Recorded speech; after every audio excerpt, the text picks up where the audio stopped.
Cheers, successful 2023. Welcome to the podcast. Thank you. I'm excited to be here. I'll talk about whatever. My life's all kinds of crazy. Hit the bell! Because you have an Android. Oh, yeah. That's what it is. Just suck. Just subscribe already. Sharing like business stories of like how people got started for like people that maybe want to get into the industry one day. You know, so share that story. So maybe some kid that's wanting to start one day, they're like, well, how'd this person do it? Or how'd this business start? So I like to share those stories. So if you want to do that, well, before we jump too much into it, are you good right now? Yeah.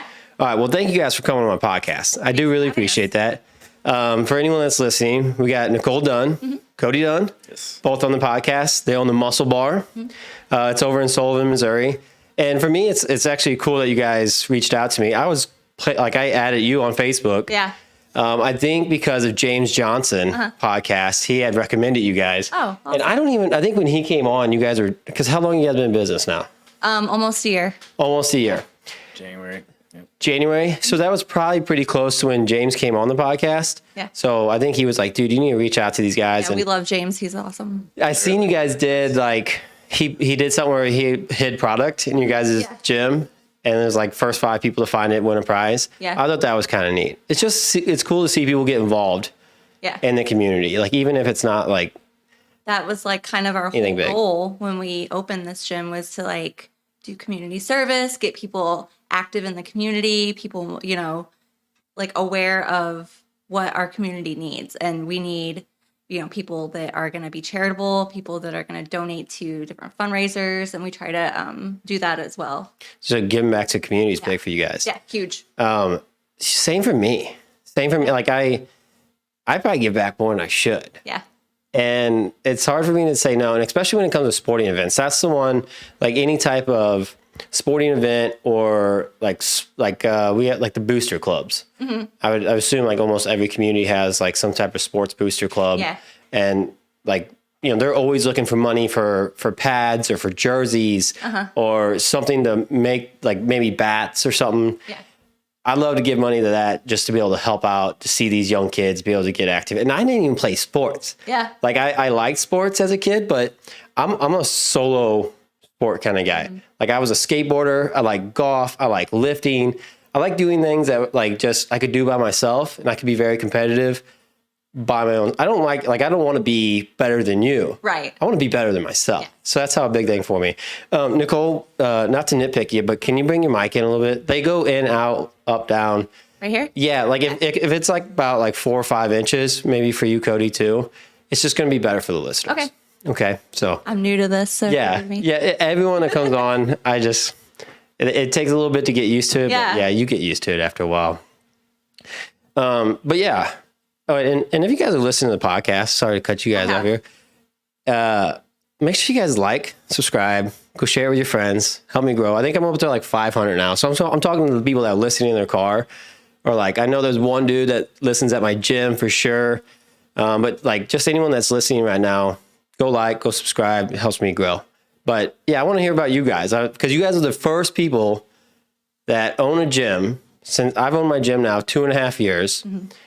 And I have reached out to other gym owners, asked them to come on my podcast, and I can't get them on. Really? Yeah, like it's just like I don't know if it's me.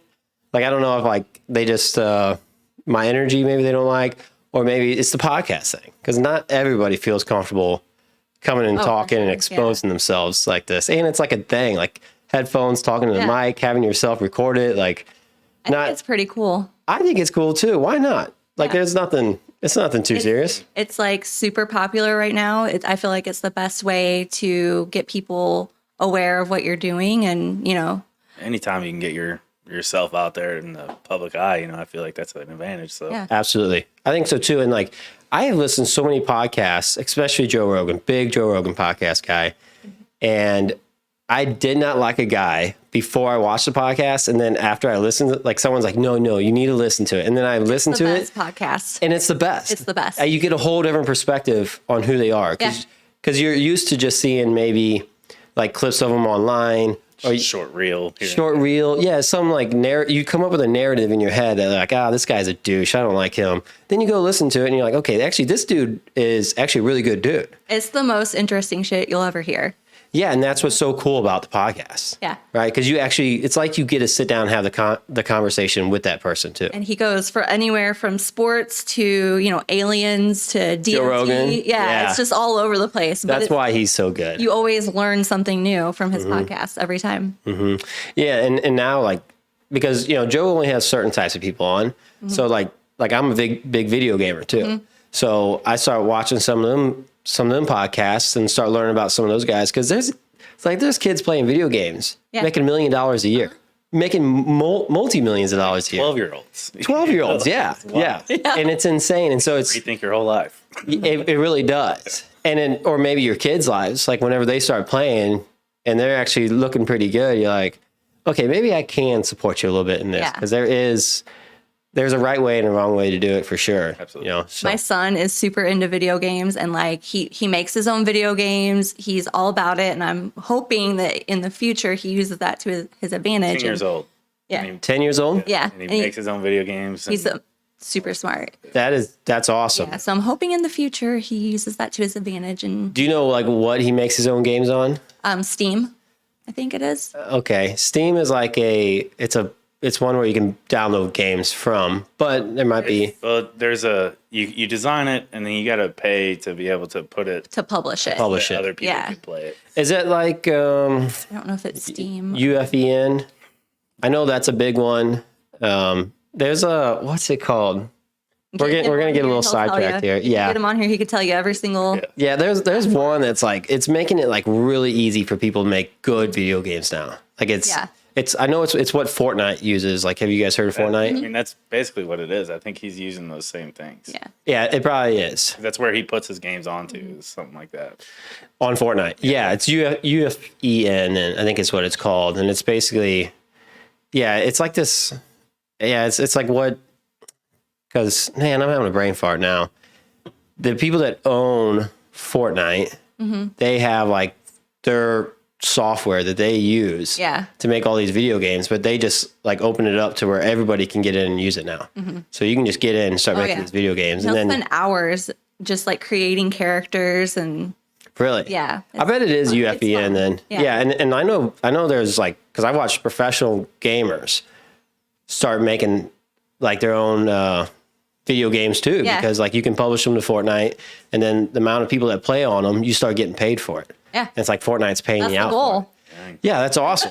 Like if you love doing it and then you can start getting paid for it, like that's kind of like the gym thing. Yeah. At least that's how it was for me. Yeah. Like I love lifting and I thought my community needed it. And I sat on the idea for years and I'm like, nobody else is going to do this. I'm going to do this. What's your gym called? The Fitness Parlor? It's called the Fitness Parlor. Okay. Yeah. I've heard of it. Yeah. And it's, in Owensville, like where my gym's at, it was just such a small community and we didn't have much. And, like I went into the gym every day thinking like, oh, they should do this, they should do that. And then, but I'm also the kind of person that's like, I didn't want to like say it out loud. Yeah. Because I'm like, unless I own it, I don't want to like critique someone else's business. Yeah. Because it's like one of those things where it's like, I can sit here and say, hey, you need to buy this, you need to buy this. But unless you actually own it and know what the finances look like, you can't really say that.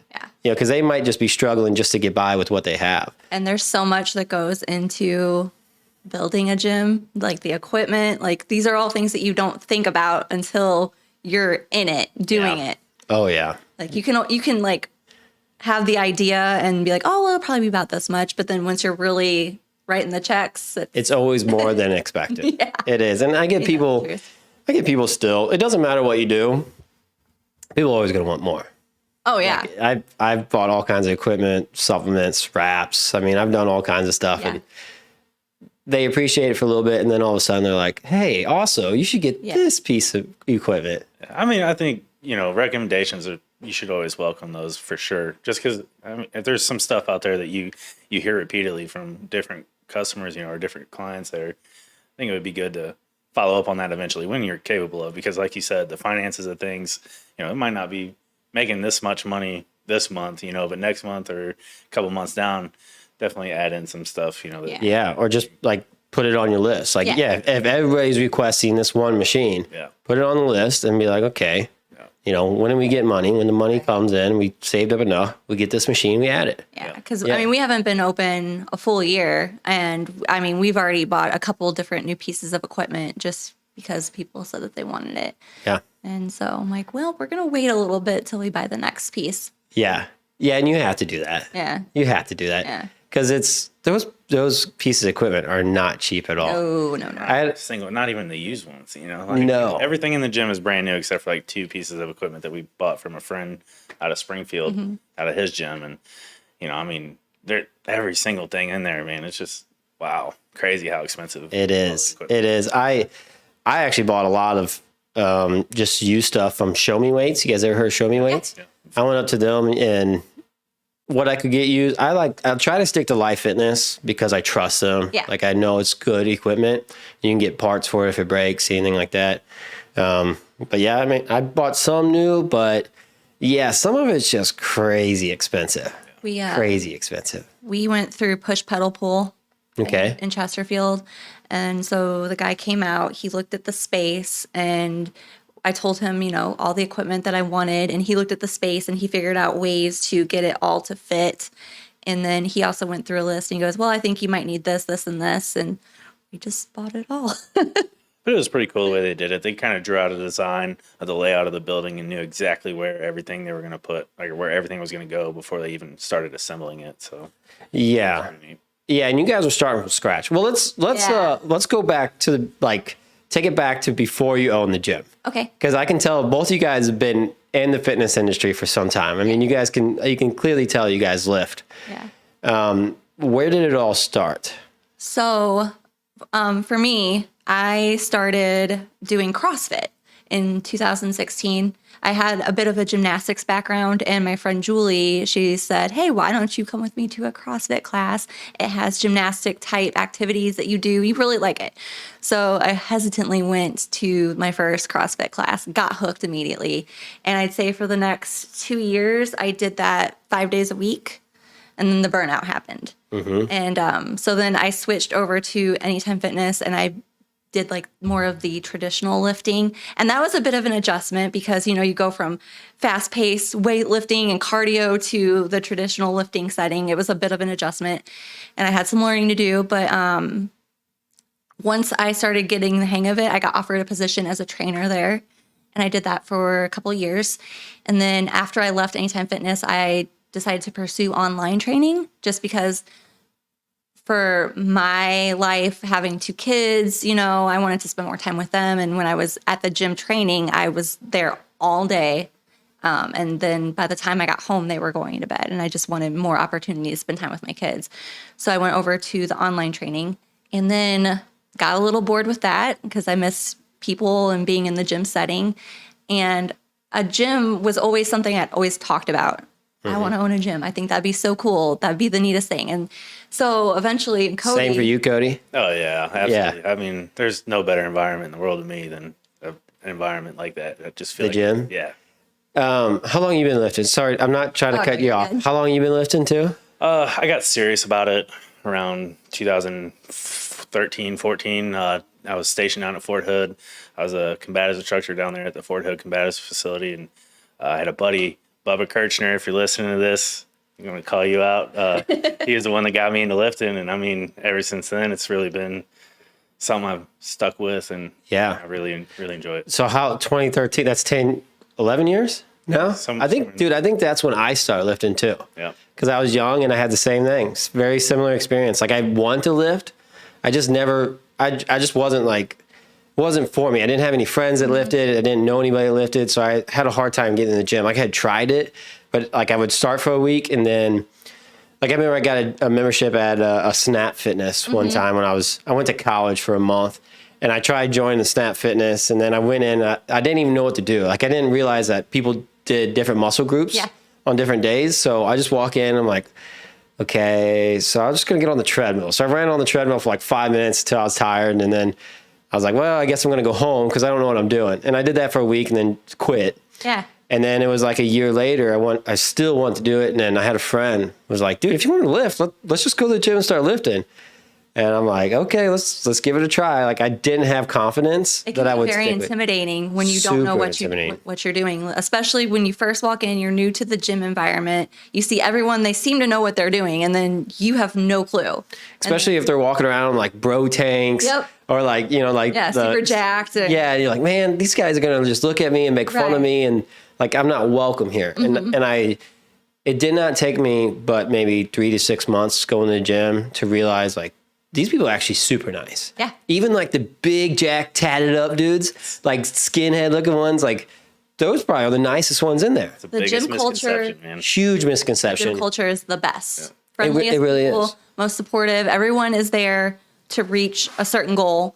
And, we all support the other people who are there to do We all the same know what thing. it's like to have to Yes, show up every day. Absolutely. If that's Yeah. you, if you're that person and you're going to the gym every morning or whatever time of day, and you're nervous, you're feeling uncomfortable about, what you're doing, you don't know how to use that piece of equipment, seriously, ask anybody. I guarantee you, anyone in any gym that has any kind of knowledge is going to, they're going to want to help you. It's not like you're going to be bothering them or you're not going to be a burden on them.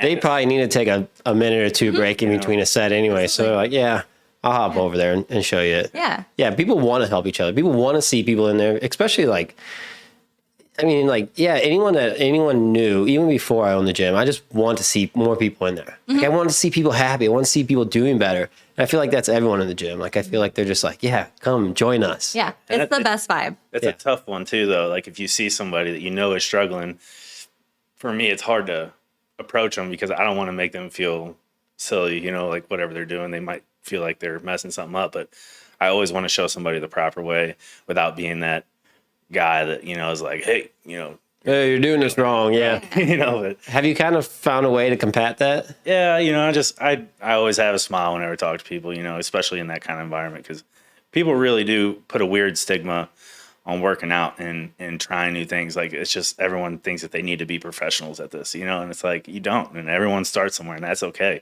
Start, be a beginner and ask the questions because you're going to hurt yourself in the gym if you do stuff wrong. Absolutely. It can be dangerous. And it's just repetition. You do a bunch of repetitions wrong over a long period of time, that adds up, and that compound interest is going to really affect your body later on. If you just go in and bro lift every day, you're going to hurt yourself for sure. And I try to teach people that too, is like doing full range of motion versus just super heavy weight, just trying to push it up. Cause I'm like, it's not sustainable. No. Like you're going to end up hurting yourself. You're going to have to take time off. Then when you take that time off, then you just start eating Oreos again. And start falling off. you don't care about hitting the gym. Cause you're like, man, I don't feel like going. And then, that's like, It's easy to do. So easy to do. So easy to It do. happens to me once every 2 months, you lose that drive. Yeah. That's why I have dedicated deloads now. Like I have to and I might show up to the gym and like on my deload, I'm doing half weight, half reps. And then there's some weeks I'm just like, nah, I'm going to take this off. And that's okay. Yeah, it is okay. Like 1 week is not going to hurt you. 1 week is not going to hurt you. It's not about like falling off. It's about getting back into it. You can fall off, but don't stay there. Don't live in that. Get back in it. It might feel a little off at first because, you can't lift as heavy as you could or, but If you're in that'll prep, come back. This doesn't include you. Huh? If you're in prep. Oh yeah. Not if you're in prep. Okay. So Cody, you were in the military, sounds like, before this. Now, is this what you're doing full time too? Or is this Nicole's thing? No, this is all Nicole's thing. So you still haven't clear. So what do you do? Right now I'm in the lineman apprenticeship, working for IBW here in St. Louis, local 2. Oh, cool. Yeah. So you're just a supporter. Yeah, He's the best supporter ever. That's awesome. Yeah. You probably love the environment. Absolutely. You help out. You can give advice. He's free labor. I was about to say, you're probably maintenance man, something like that a lot. Oh yeah. Yeah. And then Nicole, what were you doing before? Because that's what I always want. I want people to know that, hey, like we all came from somewhere. So what were you doing before it? So I've had about every job you can imagine. Okay. And then I became a mom, a stay-at-home mom, and then I got divorced. And then I moved back. We lived in New Mexico, and then I moved back to Sullivan with my kids. And I just had to find some sort of a job at the time. And Anytime Fitness was offering me a job, and I had, worked out, and I didn't know a lot about training. I'm going to be honest, I didn't know anything about training. So I had to kind of fake it till I made it type of thing. But then, I got my certification, and I learned really, really fast, because you kind of have to. And then I became, really well known for training in the area, and everybody kind of hit me up for it. And so that's how I kind of turned the training into the career first. And then I kind of made myself known in the fitness community in the area. And then that's when I decided to kind of go for the gym thing. I was like, this is the right time. I have the traction. And so Kathy Rui is one of the most amazing humans on the planet. I don't know if you know her. I do not. She is my business partner. We got together and we kind of discussed goals that we had for the gym, like what we wanted it to be. And she was like on board with me. And so we went for it. So is Kathy kind of the money behind the building? Yeah. Okay. So you're the brains and operation of like, this is how we can make this business work. Right. And then Kathy was just your financer. Yeah. And she's a huge, huge part of it. She is, she's the heart of it, honestly. Kathy is. So does she don't work there though? No, she just co-owns it with me. And she just, she has her awesome office that has a bar in it, and she kind of. Oh, she has an office in the building. Yeah, she has an office that has a bar. It's super cool. She's just, I don't know. We wouldn't be able to function without Kathy. She's the heart and soul of it. So Kathy, she's business etiquette. She knows. Oh, yeah. Is she basically what's teaching you the business side of everything? Yeah. Everything I know about business, I've learned from her. She's very, very smart with it. And that's a very important piece of the puzzle. Absolutely. Like you need to have that, because you can just, you could save up as much money as you want and then just jump in blind. Yeah. But if you don't know nothing about business, or you don't start to learn anything about business, and you don't have a Kathy in your life, things could go downhill very quick. I had no idea about how to run a business. All I knew was that I had this idea for a gym, and like I presented it to her, and she said, "Let's go." And then the rest is history. We kind of were full force after that. Cody, what did you think when she was like, "Hey, I want to start a gym"?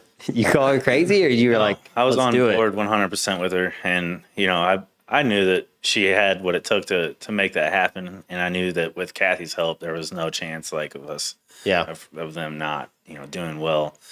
But the only time that I started to question her was like during the design of the gym.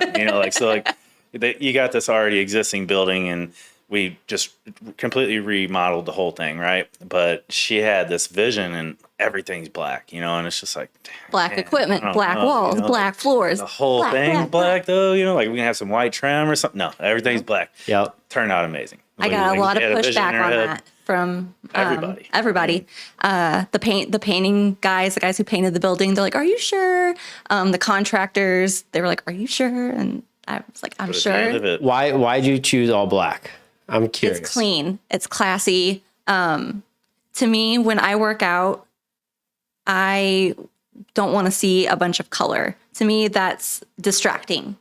Black is just classic. It looks good. It definitely has a tough look to it. Yeah. In a gym environment, it has a tough look. And it's just I had this vibe that I couldn't explain to anybody. In my mind, I had black walls, black floors, black equipment, neon lights. The neon lights set it off.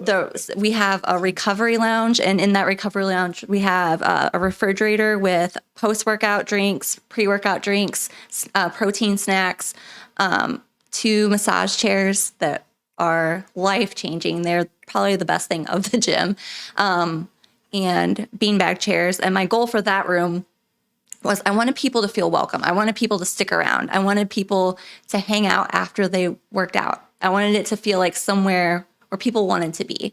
A lot of gyms, you go in and there's not even a place to put on your shoes. I totally agree with that. And I actually, I was looking through the muscle bar and I was looking through you guys' stuff. I seen that lounge that you guys had, and I was like, man, I wish I had that in my facility, because I have a lobby in my facility that has lockers and has storage cubbies and it has benches you can change on, and I have my supplements and my wraps, my drinks there, which basically becomes that. But to have it separated from the main entrance, because I noticed my main area can get a little clustered sometimes if people are hanging out there. So to have like a spot where people aren't having to stand out on the gym floor and talk, they're having to stand in the doorway and talk. They have this area, this hangout area, and it's comfortable, and it's a place where you gravitate towards, and it's not just people. Maybe you'll meet people there. Yeah, people want to be in that area. You got to understand that like the gym is your club. Like you're without the customer, you can't have that, right? Right, so exactly. They got to know that this is where you can come. You're welcome here. You're wanted here. So if this is your area, do what you want. I always say, like, everyone who comes to the gym is basically my family. Yeah. Absolutely. And I try to make sure to talk to everyone. I try to learn everybody's name, and I try to make sure I greet everyone when they come in. But I really try to take my time to learn about the people. So if I see them at Walmart or if I see them wherever, I can actually talk to them and actually show them, like, hey, there's somebody here that at least there's one person here that cares about you and learn wants to see details you. about their life. Yeah. They're not just a number or like money. They're people, and they're important, because without them, like he said, without them, we wouldn't be here. Yeah, you're nothing. Yeah, I totally agree with that. And that's a big reason for me too is, I want people just to feel comfortable. Like I want them to know, like, hey, there's one person in here that wants you here, and that's me. And like because I get people that it's crazy, but they just moved to the area. I have a guy, Chris Daly. I don't know if you'll ever listen to the podcast. What up, Chris? And he's originally from California, and then I think he was stationed in Alaska for the military. Got out of the military, had some friends out in our area, and just moved here on a whim.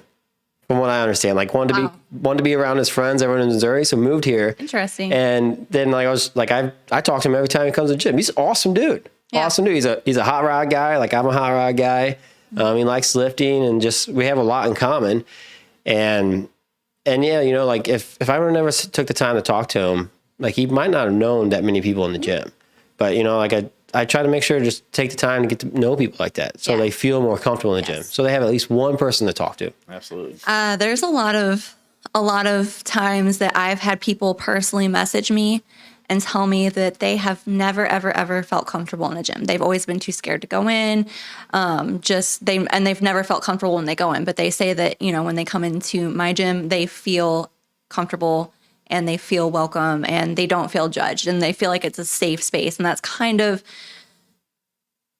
that was the goal. That's a goal for me. That was the ultimate goal, because everybody's got to start somewhere, and there's no shame in that. There's no shame in wanting to be better. And that's why everyone's there. And, I always try to tell them, no one's focused on you. Everyone's focused on themselves. The gym environment is a very vain environment in a way. But it's also a very loving and welcoming environment, because everybody's supporting each other, but we're also there to work on ourselves. So. Yeah. I think having a lobby like you guys have for someone like Chris or some, random person, it could be a great way to get to know people. Absolutely. Because there's people that go in the gym, they put their headphones on. I have people that come in the gym with their headphones on and they're focused in. They don't even want to say hi, nothing. And I will try to say hi to them when they walk in, but they can't even hear me because they got their headphones on. Those people, they don't want to talk. Right. But there is some people that they go in and I know a couple guys that come in and they're pretty freaking lonely and they need someone to talk to. And that's like where they go to clear their head. But they actually get to talk to some people and some mingle. I know some old guys like that too. They're old. Their wives probably passed away. They don't work anymore. So they need some of that interaction. And so my early morning crew, they're all friends and they all talk and they need that social interaction. But to have a lobby where you go and maybe get a drink and you sit down, you have your drink or drink your post shake, and then that's where people kind of go and mingle. I used to, before I owned a gym, I painted cars for a living.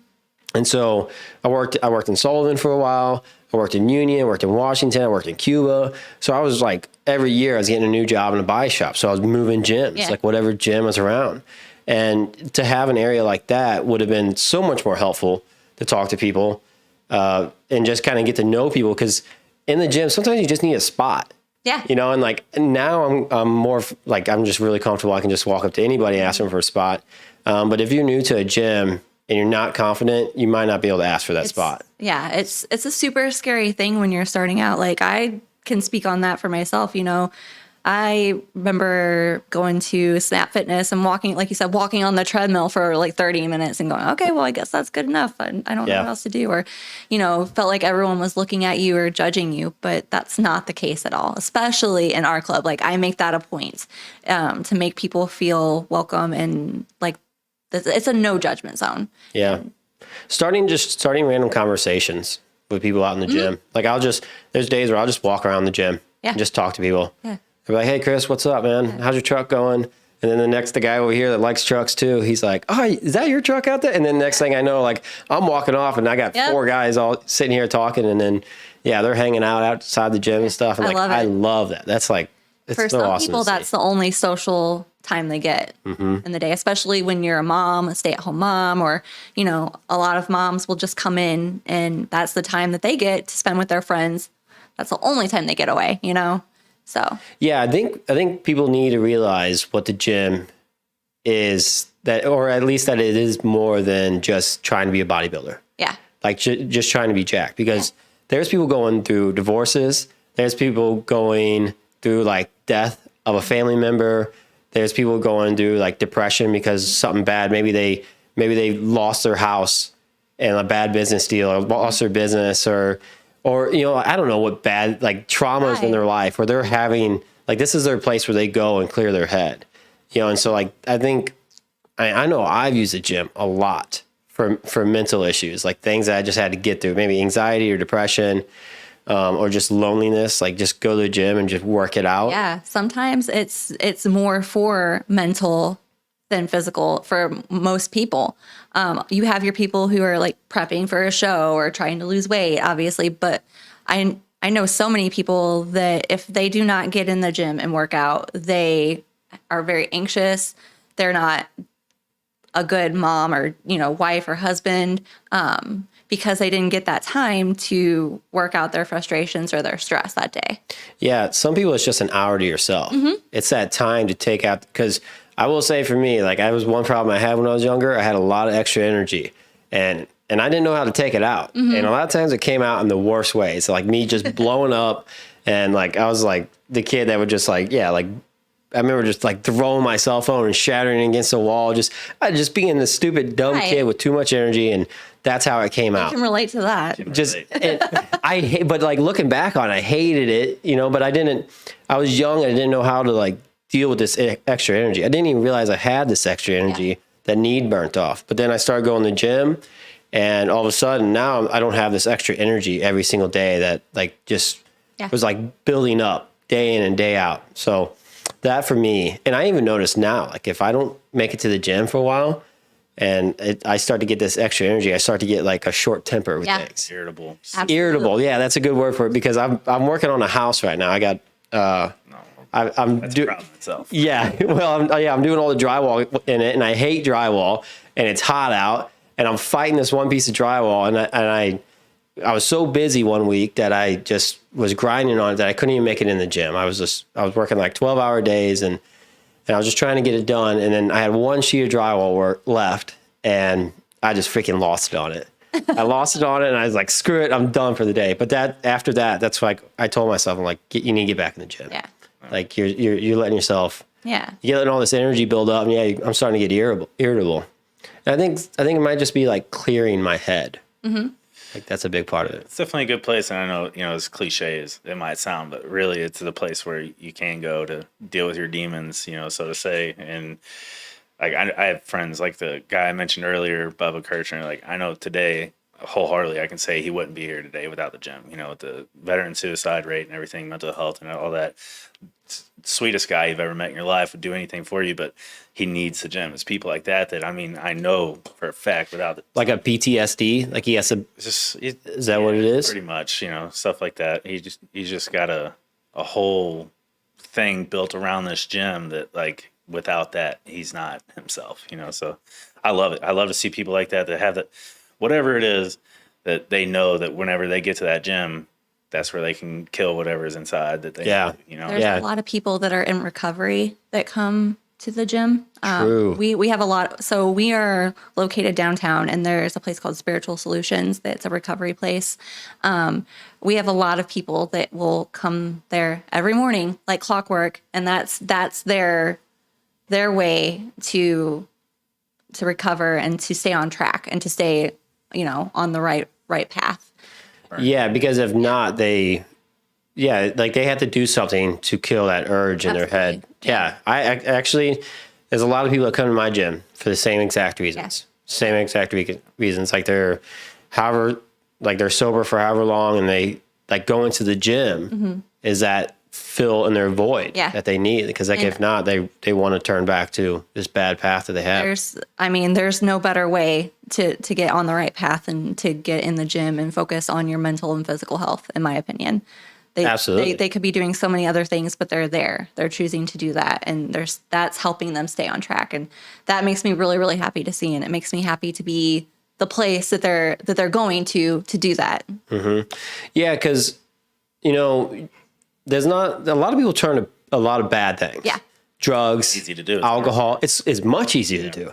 It's much easier to be a loser and just get off work, be depressed because you hate your job and you hate your wife and you hate your kids. And so you just stop and get a 12-pack and drink it on the way home, or turn to drugs, or turn to whatever bad habit you want to turn to. It's not easy to be like, I just work 10 hours a day. I got to go to the gym, work out there, and then go home. It's an hour, can be up to an hour and a half, 2 hours. You're doing that. It's much easier to go the other route, but it's such a better way to go. Yeah, it's a task for sure, but once you do it, once you're done, you're so glad you did it.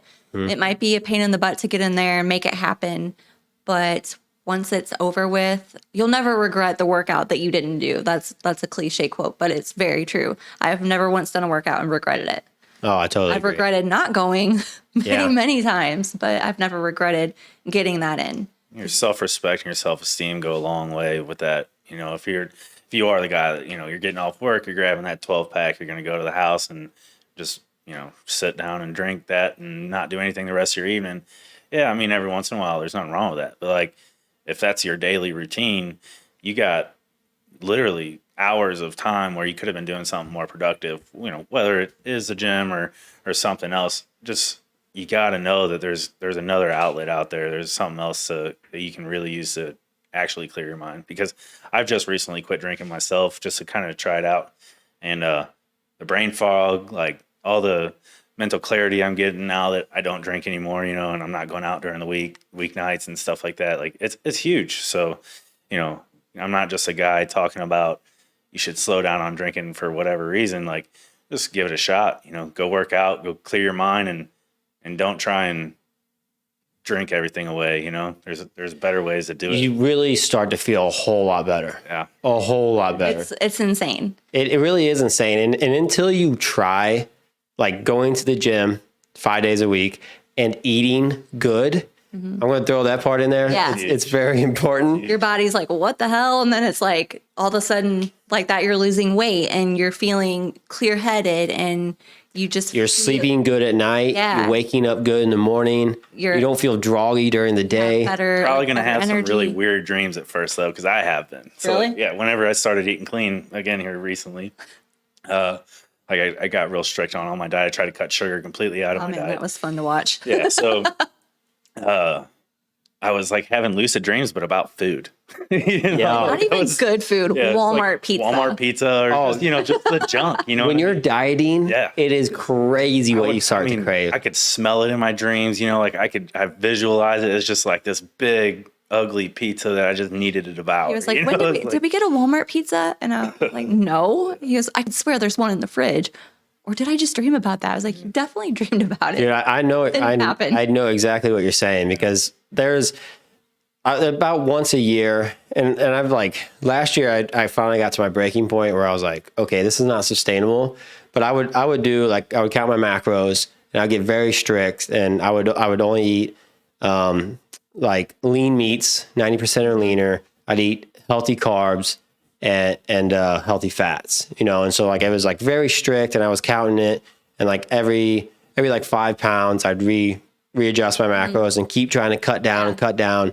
No alcohol, no sweets, no junk, no nothing.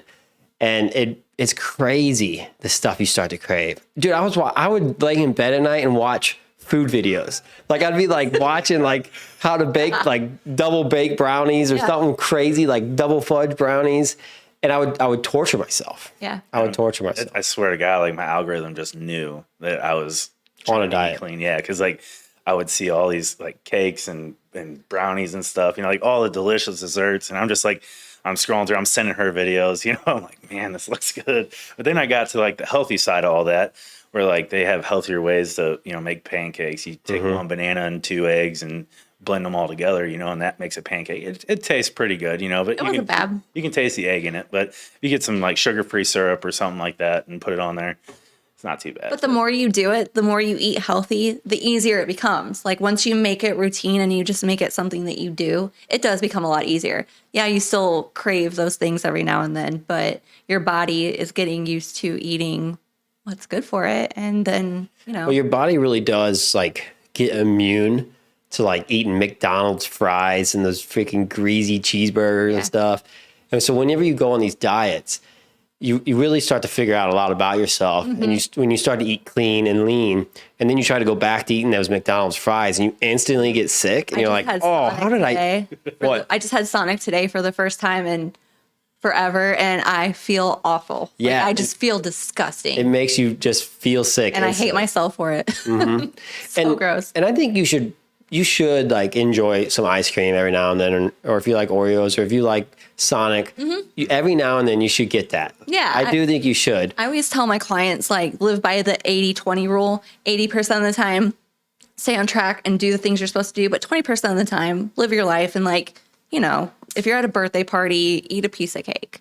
It's not going to kill you. Yes. I think that's the sustainable way to do it. Yeah. Like if you're trying to get in good shape and just stay in a decently good shape, I think that's the best way to do it. Because then you can still enjoy. Because otherwise you're going to end up binging and then go completely off track. Yeah, you're going to get in really good shape and then you're just going to crash. And that's why the macro counting thing just didn't work for me, because I would just go so crazy on it and I would start to really cut and I would be doing great. But then whenever I came off of it, I'm like, give me the macaroni, give me the pizza, ice cream. The macros though, you can kind of fit in your snacks if you can do it. It was just the way I was doing it. Like I was counting my macros, but I was like very lean, very clean. Yeah. And I got it from this company actually, Renaissance Periodization. You guys ever heard of them? No. I got on with them because Mike, what's the guy's? Hey, will you look that up real quick? Renaissance Periodization, just pull it up and see who it is. So Mike, the guy that owns the company, he was a teacher in Warrensburg. Okay. And I had a friend, like he did the exercise science. He was a professor there. Yeah. I had a friend that went to school for exercise science. You know, kind of started like saying like, always talking about his teacher, how smart he was, stuff like that. And does it say the owner? So exit out of what's the guy's? President, CEO. Mike Israetel. Yeah, okay. That's the dude. So Mike Israetel was the teacher there. And then go back, Ariel. Where's Jared Feather at? Jared Feather was a student at the college with my friend at the time. Go back to the main page. Yeah. Jared is an absolute monster. He was like an IFBB pro at like 18 years old. Oh, wow. Nice. But yeah, I just started watching them because they were both from Missouri and my friend knew them. And so we kind of started paying attention to them. Then they started this company, moved to Michigan, and like Jared, he's like super young. I would say probably like 25 years old. It might say it in there. But just super, super smart when it comes to lifting, like on like the scientific side of it all.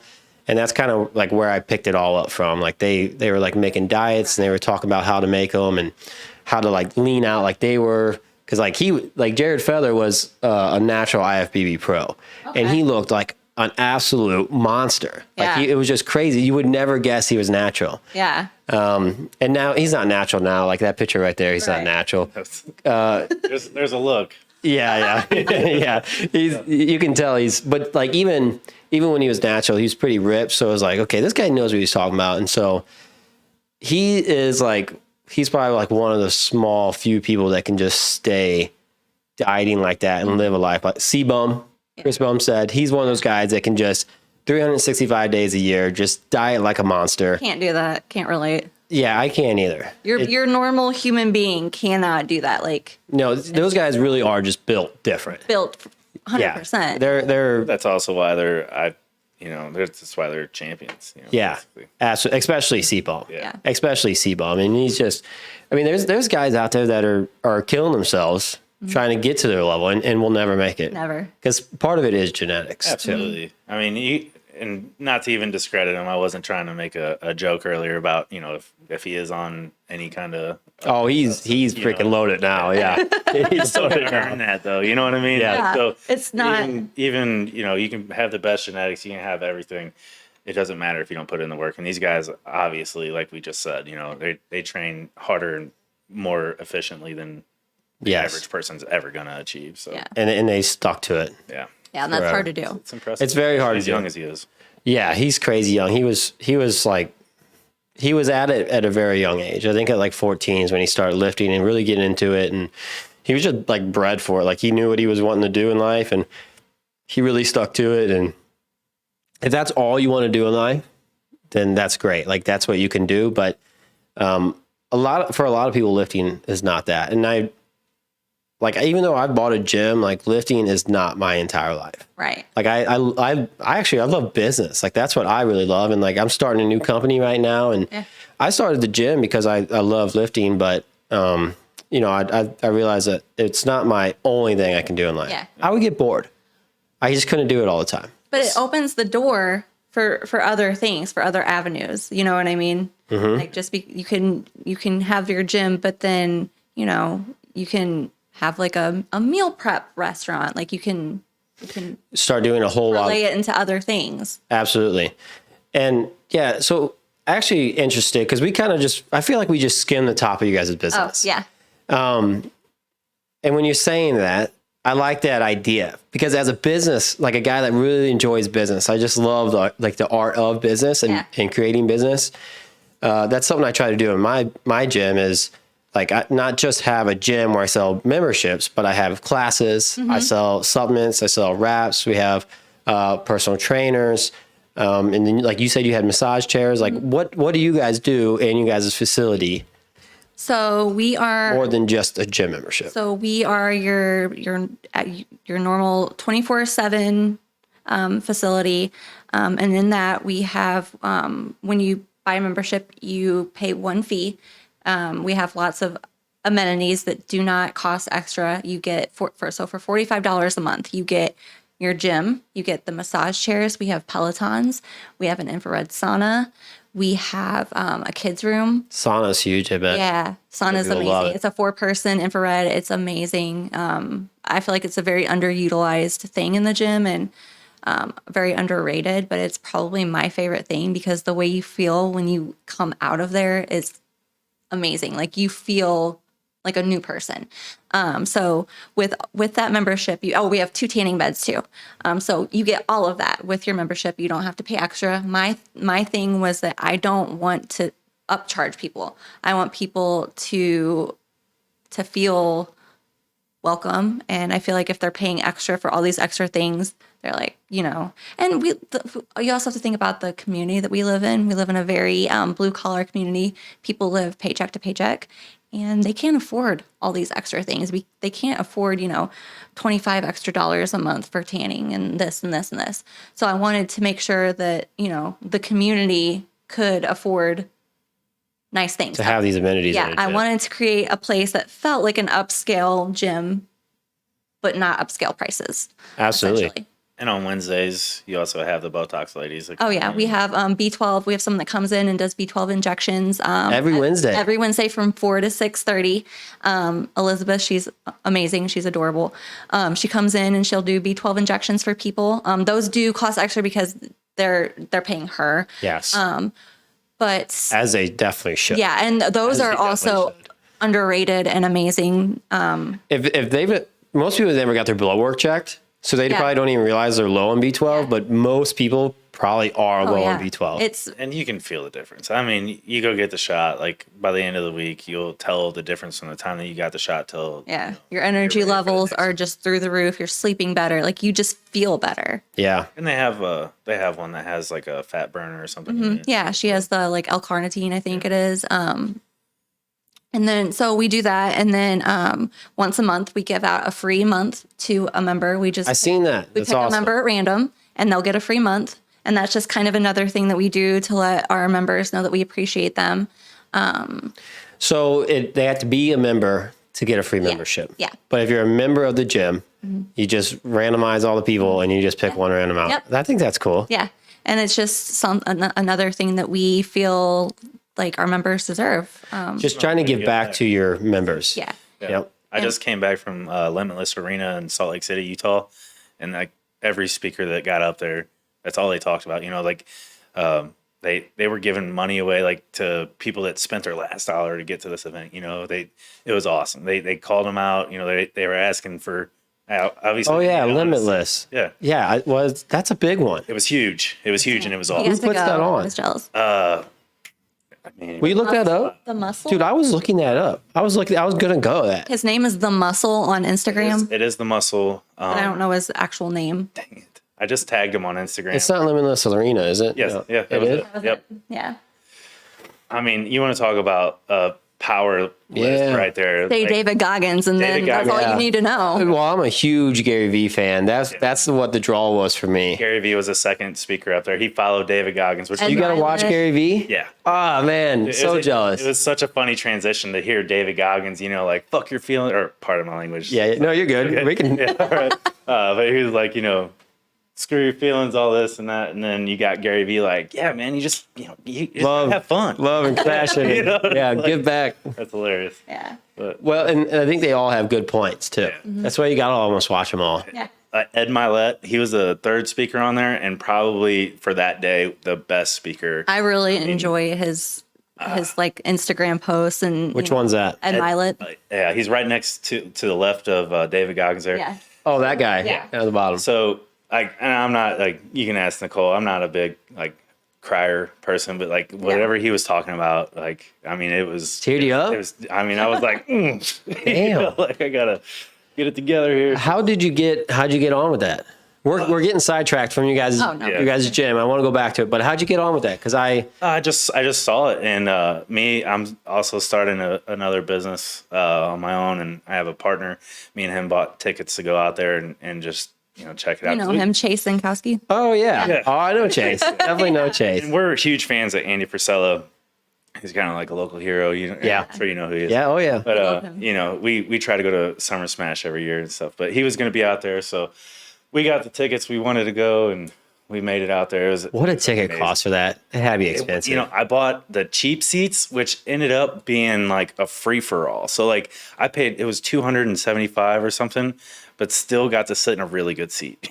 Oh, so it's just like a bunch of seats, and it's just first come, first serve. It's like a hockey rink basically, and then you go up. It was a Maverick Center. You go and sit up in the stands, and then they have floor seats, which were like $1,000 or something like that. And then you got like front row seats, which were like $3,000. I'm just speculating. I don't really remember what they were, but it was really cool to get there and watch. Did you get to were these guys like walking around? Like, could you go around and talk to any of them? You could pay. It was a very big hefty price. Yeah, I'm sure. I think it was like $10,000 a person to get a dinner with them. And insane. Stuff. Yeah, so insane. That was pretty. I don't know where people come up with that kind of money. Well, like an extra 10 grand just to go stadium, talk. Must be nice. You would understand. Like this wasn't. I mean, these were top level people, and there were also just regular everyday folks like us. But it was wild to see the caliber, like the difference of the people that were there. And how everybody just intermingled so well, and it goes back to the gym mentality. Like, oh, it's kind of intimidating. I'm new to this, but it's the same with business. I mean, there's obviously sharks out there, but there's other people that want to see people succeed. Oh, absolutely. You got to want to succeed enough to get there. So that's what these guys are kind of instilling in everybody. Yeah, it's just a giant networking event. It was huge. It was and awesome. I try to go to these networking events all the time, like local ones, just to meet people. just because like I want those kind of people around me in my life. You never know what kind of connections you're going to make, what kind of people you're going to meet. Someone might be able to help you, you know what I mean? Yeah. Achieve whatever goal you have. Yeah. Or just take another step towards it. Collaborate. You never know. Absolutely. The best network connection that I made out there had nothing to do with this arena though, which was crazy. I just met a guy, at a restaurant. And he's a commercial real estate dude, and he's got a bunch of stuff down there. And it was really cool to talk to this guy. We exchanged numbers and everything. I'll probably be in touch with him for Park City, Utah. I don't know if you ever heard of it, but it's like the most beautiful place in the world that I've ever been. Okay. So, he's got a lot of properties and stuff out there, and it was just really cool to see that. Even whenever you just go somewhere with a mindset, it's not. You don't have to go to that to get something great. Yeah, just like absolutely. Look for that. Because, like you said, there's all these like these guys are top level. Yeah. But there's hungry people that are going to better themselves all over the place there. Like and that you couldn't meet them all. But yeah, just to go down and like you met one person out of it, and it could change your life completely. Absolutely. You never know. If you played your cards right, it could certainly do it. You never know unless you try, unless you make that effort, make that text and say, hey, what do you think about this? Just bounce this off someone and absolutely change your life. You never know. Absolutely. So going back to you guys' gym, and that's really cool because I like that. And I got I'm going to a conference called FinCon, and it's a business podcasters conference. Oh, cool. So it's in New Orleans. I'm doing that next month. Nice. So I'm like I want to go to conferences and just go out and like network with people in the world and try to just grow myself. Yeah. Because I'm getting ready to start a new business, but I also have the podcast here. Plus I have the gym. And so, yeah, those kind of things I really want to get more involved in. Thrive on having your hand in a lot of different things. I think I have ADD, so I think that's a big reason why. No doubt. I know I do. So. Yeah. Yeah. So that's a big reason. But I also just like, I was a kid that like, I wasn't like when I was a kid, I didn't just come home and sit around and watch TV in the afternoon. Like I was like, when I was younger, I was a skateboarder and I would come home and I like built like a vert ramp and I built ramps. I was building rails to skateboard on. Like I couldn't just come home and do nothing. Right. And then like when I was 16, I got into cars. And then all of a sudden now I'm like trying to build cars. And that's how I started painting cars because I was buying them wrecked, trying to fix them up, doing stuff like that. Like I don't know. I really enjoy doing things. Like I enjoy working. Like it's fun to me. And it's like how I grow as well. So like, I don't know. I think I'm a journey guy. Like I think I love the journey of everything. Yeah. And so like, that's why I love my gym. But I also want more. Yeah. Like I just want more. Like I just enjoy creating. The act of creating a business from the ground up is probably the coolest thing ever. It's like the neatest feeling, just watching something go from conception to like executing it. Yeah. It's like so much fulfillment in it.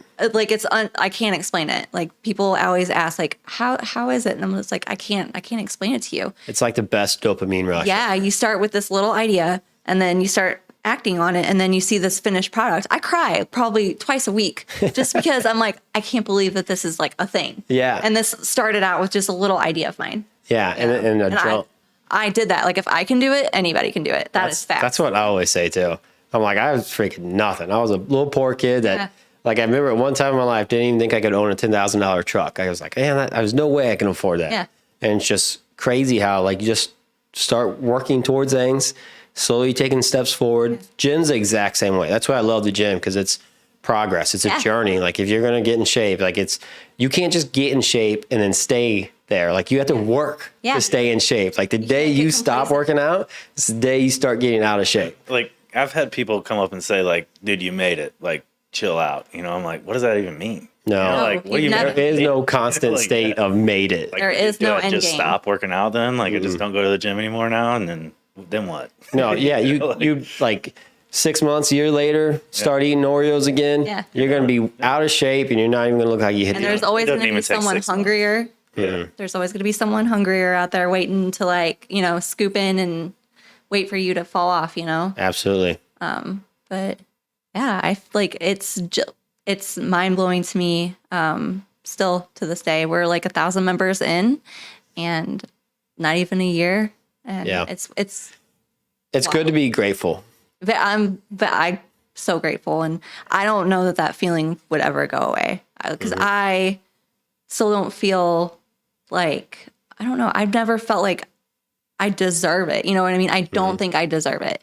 But I think that's why you do deserve it, though. Like, I think, you know, because there's some people that get it and then they're like, oh, like they think the world owes them something. Yeah.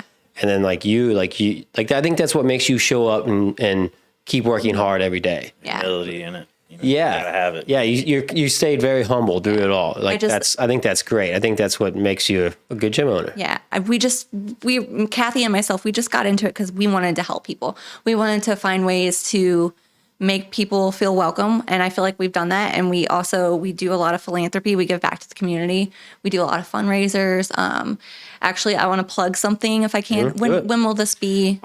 So I had a cancellation last week. That's like when you message me and you're like, hey, we should do a podcast soon. I'm like, perfect. Cause I had someone cancel. So yeah, I'll be out this Wednesday. Okay. This Wednesday. So Saturday the 30th from 4 p.m. to 6 p.m. we are having a community cleanup in Sullivan. We're meeting at the Muscle Bar. We're going to split up into groups and we're going to go around and we're just going to clean. We're going to pick up trash. Whatever is. It's like walk sidewalk and pick up chicken wrappers and bottles. We're just going to, do our part to kind of pick up the town a little bit. Supplement Superstore, the guys from Supplement Superstore Washington are going to be there. Cool. They're amazing. We love them so much, and they're going to come help us out. And so if anyone can come. You know what would be a cool idea for that? Whoever gets the most bags full gets a free gym membership. That's a good idea. Something like that. Boom. Yeah. Done.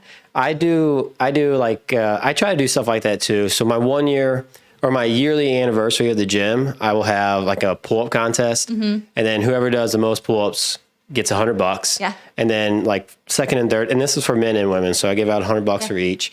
And then second and third place, I try to throw them like t-shirts or wraps, because I sell supplements and wraps in my gym. So I try to like throw them, like I'm like, you can pick out a supplement, you can pick out a wrap, whatever you want. Yeah. And I just try to hook people up. I try to like t-shirt wise, like anybody that comes to my gym gets at least one free t-shirt. Like I just try to toss them a free t-shirt at least once. I try to do stuff like that. You got to make them feel like welcome and like they're important, because they are. Yeah, absolutely. And I think the second you start thinking otherwise and you start, looking at your members as just another number or another dollar, I feel like that's the moment you're going to go under. I totally agree. When you forget who you are and why you're there and what it's really about. Yeah. And if you drive around and you start checking out some other gyms, especially the ones that are failing, you can see like that there's decline. Yeah, because like you can just tell there's no heart in the gym. Yeah. Like that. And I'm not going to call any gyms out, but I had a company one time and I called it Wilson Fitness Supply.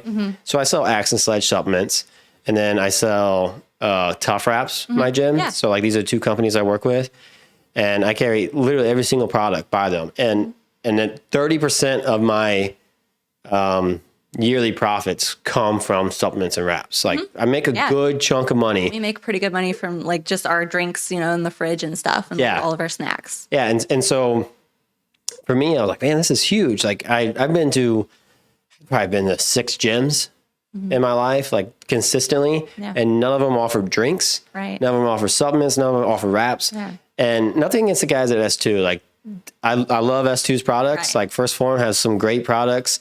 But it was inconvenient, especially for me, because I lived out here. Closest one is 45 minutes away. It's a drive. And then, they can be a little pushy sometimes, especially like I remember going in when I just started lifting, and like they told me, they're like, I remember the one guy told me if I didn't take Ignite with my protein, I wasn't going to get any protein in my diet. And now I know that's just like, it does help get it into your system better. It tastes better too. Yeah. I mean, I don't know about it. That's probably just preference, but, like, it's just like, I remember someone telling me that, and I remember walking out there with $100 bill, and I'm like, man, I spend $30 a month on the gym, and now I got to spend $100 just to get protein in me. Like, and so like I just try to, that kind of stuff just kind of pushed me away. And I like the fact that I have this to offer to my customers, and I take 20% off of all my products. But so I was like, screw it. This does really good for me. Yeah. Like, why don't I try to like sell it to local gyms? Like I was just going to be like I was going to just fill like a small little warehouse full of it, and I was going to be a distributor, like a Pepsi distributor or Coke distributor. And I was just I made a list of 100 gyms, and or it was every gym in a 100-mile radius of me at the time. And I was just going out and I was like, hey, would you guys like some supplements and some wraps? Like, I'll pay for all the products and I'll put it in your store, and then I just take a cut off of everything that sells in your stores. Sounds pretty good. Sounds pretty good. That's what I thought. And then I started going to these gyms, and a lot of times it wasn't even that they didn't want the products. It's just that the guy that owned it just didn't care about it. Like, he didn't care about the people that are coming to the gym. He was doing it. A lot of times it was like they inherited it from like somebody in their family, or maybe someone helped them out and they just really didn't want to do it. Or maybe they had owned it for a very long time and they had just kind of burnt out on it. Right. But there was a lot of them that just didn't care about their gym, and you could really tell the gym was dead inside. Yeah. And it was very sad to see. Yeah. And there was a couple of them that was like one up in Fulton, a community center. So he was the number one gym in Fulton for 3 years in a row. And then the city of Fulton went and built a community center off of his tax dollars and everybody else's tax dollars. But they built this community center that had a gym, a full basketball court, had all this stuff, and it was all brand new. Right. And when I called this dude, he wasn't even there. He's like, I had to get another job, man. He's like, there was people in the gym, and he was selling supplements. But he's like, ever since this new community center opened up, he's like, I can't afford to stay open. And he's like, I can't compete with them because they bought all brand new everything. Their building's brand new. Their equipment's brand new. That's like if a Planet Fitness would come to town. You know what I mean? Yeah. You can't compete with the Planet Fitness. No. $10 a month, And Planet Fitness doesn't care about anyone. And they don't give a shit. No, they don't. And that's the sad part is, you have these community gyms who are owned by local people who live there. It's a small business. You know what I mean? It's a family owned business. And They got skin in the game. yeah. And then you get like a franchise or like a corporation, and then they take over and you can't compete. Yeah. And it's Yeah. And the Planet Fitness is like, I get the gyms, but also at the same time, like they're not for, they claim it's for the majority, but I actually think it's like, not. it's more for like the people that don't lift at all. And they really just need a shower and say they, like the one time a month when they want to work out. Have they you have ever a gym seen the membership. TikToks of people? It's like how you're at a Planet Fitness, and it's like people swinging off of like Yes. machines and stuff, and like using Yes. the machines all wrong. And it's crazy that all, because it's always at a Planet Fitness. Yeah. Always at a Planet Always. Fitness. Yet they have the lunk alarm. Yeah. And you can't bring like a certain size water bottle in with you. And they have like some of the craziest rules ever. Ridiculous. Some really strange dress codes too. Yeah. There's Your shorts can't be too short. And the shorts can't be up, and they can't No have too many tanks. straps. Yeah, or Yeah. tank tops. Yeah. Which is why I don't understand. I mean, look at all the fitness clothes out there right now. Like that's half of the Yeah. industry. You know? Well, I want you to work out in a turtleneck. And that's like, I feel like, like there should be a limit, right? Like Yeah. a guy can't just walk around, at least in my gym, a guy can't just walk around with his t-shirt off like that. I'm Right. like, no, Yeah. put a t-shirt on. But a tank top, sure. Why not? Like when you're lifting, like you want to look at yourself and see your progress in the Yeah. mirror. Like I'm not saying like to take your shirt off and start flexing, but if you want to look in the mirror and watch Sometimes yourself you lift. don't know if you're activating a muscle correctly unless you're looking at it. You know what I mean? Yeah, absolutely. So- Absolutely. Like I think it's, and we definitely got sidetracked from what I was saying, but that is important. But yeah, it was sad to see like the environment in a lot of these gyms. Yeah. Like you could just tell like what was like why they were dying. It was because like the core heart of the business, like whoever owned it just didn't care about it. Like, don't get me wrong, money is always a driving factor for people, and it's important at the end of the day. It is important. But also how you treat people. Like, if you are a good person and you treat people the way they deserve, you treat them like they matter, they're gonna come. They're gonna use your business. So just be a good person, and the rest will fall in place, and things will happen like they're supposed to. You know, you Yeah, I just totally agree. Can't be money hungry and, be all about the dollar, because the second that happens, people are going to notice. People are going to take notice. So, Yeah, when the owner is driving a brand new truck and they're going on vacations all the time, and they got gold chains and watches, but then the gym's like falling apart. The equipment, the pads are all cracking on it, and nothing's getting replaced. that should be your number one priority before That should vacation. be exactly.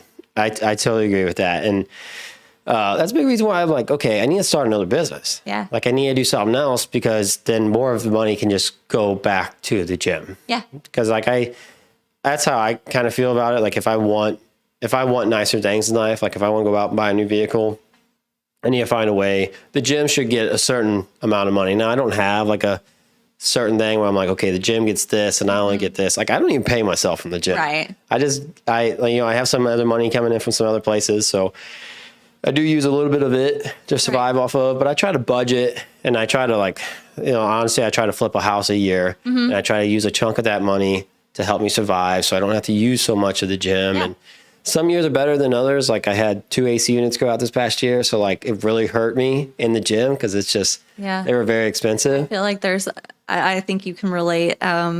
There's always something new going wrong, something breaking or, it's just every day. It's something, a new fun experience. I will say I have learned to, like maybe like my attachments for the gym. You got your cable, like single arm attachments. I have the rope Life Fitness ones. And I bought some of them. And if it was up to the people in the gym, as soon as something started to fray, they'd be like, buy a new one. Right. Like if it was up to them, they'd want to buy a new everything. Oh yeah. But I've learned that if I just buy something as soon as it starts to happen like that, people don't really appreciate it. Nope. Like I have these like they're cable attachments, like they're rubberized and they have all like the crazy grips and stuff like that. You guys probably have them there.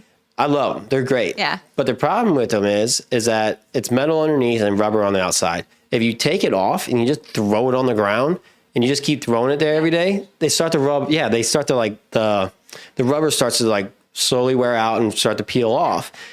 And I'm on my second set now, but my first set, I let be a little raggedy for a while. So people can understand, like, because if I just replaced it instantly, nobody even know they got tore up, and then they would just keep doing it.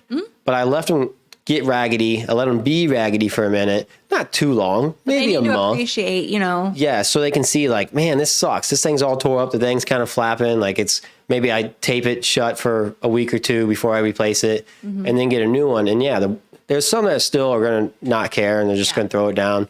But a lot of them do. A lot of them are like, oh, we finally got a new one. Nice. Right. Like we're going to take care of it. Yeah.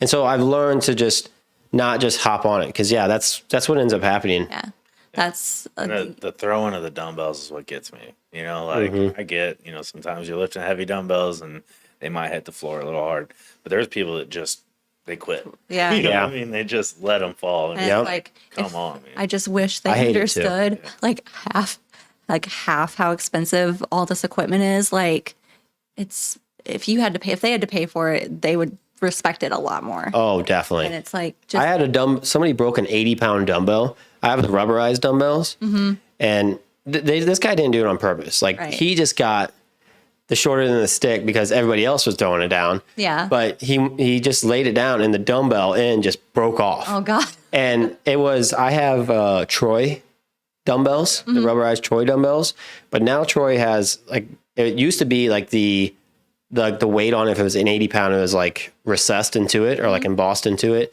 And now it's printed on top in white. So if I bought a new one, which it would have been like probably $350, $300, but it wouldn't match. So I had to find like the discontinued one. Yeah. And I could only find one in Georgia. And I think I paid like $400 for it, but then I had to pay another like $150 to ship it. And I'm like, this is one dumbbell, you guys. Like, I'm like, take care of this stuff. Yeah. I totally get it because like when people are just throwing it down, it's like, guys, this stuff's not going to last. It's your club. And you don't want to be that naggy person, but I catch myself being that naggy person sometimes, especially with the younger ones, the teenage boys, who tend to, be a little disrespectful. They track mud in and, that like they'll slam things. They'll, try to start fights, things like that. And it's just like, I don't want to be that naggy, like old lady, but I'm like, stop. Yeah. No, I don't. Hey, if you're in high school or you're like 16 to 20 and you're listening to this podcast, like I love you guys in the gym, like keep coming. Like I want you guys in there, but to the ones that disrespect the place, like I don't have much love for them because the ones that are like, I had some like shadow boxing, they weren't actually boxing, but I was in there late on a Friday one time and Like the one, like just kind of like slapped the one, just did like a little backhand slap on the chest. Yeah. And then the other one did it. And then all of a sudden he's like going to act like the other one act like he's going to box him. And then all of a sudden now they're like running around a bench and the one's acting like he's going to kickbox him. And I see a 65-year-old dude on the leg press machine across the gym just staring over at these kids. And there's 4 of them.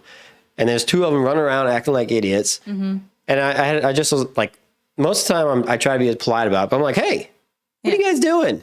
It's like, I'm like, I want you guys in here, but don't act like idiots. You guys are going to run business off of me. right. You know, like you're going to run good customers off. And it's not every, Good members. I don't want to generalize and say it's like every teenage boy or it's whatever, not. but there are a few of them, that do. And then people, like you said, people look at them and they don't even want to come during that time anymore. And that may be the only time that they have to work out, but then they don't want to come during this time because there's all this chaos going on with, young kids. Acting that's when the young kids are hanging out. So I'm not coming in and they anymore. hang out around equipment. They block And the young equipment. kid comes for 1 month because mom gave him $30 to come to the gym for the month. And then the old dude that would come for years, pay every single month and enjoy it. It'd be good for his life, his health. And just because he needs something to do mentally, like physically and mentally, it's good for him. But he quit coming because he's got these kids in there making him feel uncomfortable. Yeah. So that's why I say like, I'm shorter and have less tolerance for those kids. No, now I have some kids that come from high school. They're great. They're great. Yeah. You would never, they respectful. come in, they do their workout, they're polite to everybody else. Love them kids. Yeah. Love them. And they know who they are. Yeah. And I talk to them all the time. There's more of those than there are the other ones. Yeah. But, it's just unfortunate, that those kids can't respect their gym. You know what I mean? Because And the whole running around equipment and stuff, though, it's dangerous too, on top of everything in the gym is rigid. There's nothing soft. You're not landing anywhere soft, so you're shadow boxing and you trip over a bench or something. And you I've smack busted your my head shin probably 12 times in my gym. Oh, I have it on video every single time. I just bust my shin on the same piece of equipment. Think I learned. Put like a little padded sleeve. Yeah. Just for you. Yeah. Because I'd be giving tours or, not like doing something I wouldn't be paying attention to. Got like a permanent indentation. I do. That's awesome. It can be dangerous. It can be dangerous in the gym. Learn from me. I've never like hurt my shoulder one time, bro lifting. I was doing an overhead press on the Smith machine. And I was just following a workout routine that I got. And it said overhead press, Smith machine, it was shoulders, whatever. And I put too much weight on it. And I didn't think it was going to be too bad, but it was more than need to be. Plus the Smith machine, you're locked in, right? So like if my shoulders need to go forward or back, it couldn't. Yeah. I was going exactly where that Smith machine went.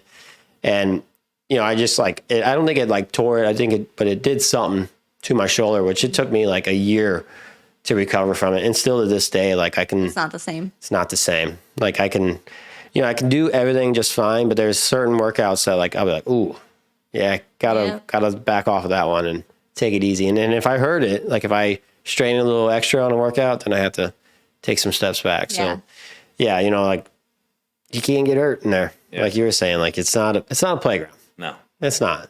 It's not at all. And I mean, you can have fun without running around and stuff, Yeah.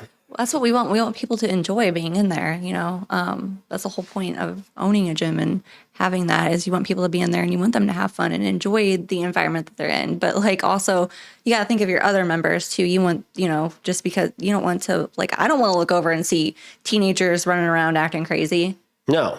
No, and most people don't. Love their motivation, though, man. I mean, love it. They're hyped up. But, they're having a great time. Yeah, but we only need one person on a treadmill, not 3. Exactly. Right. Yeah. There's certainly an etiquette. Yeah.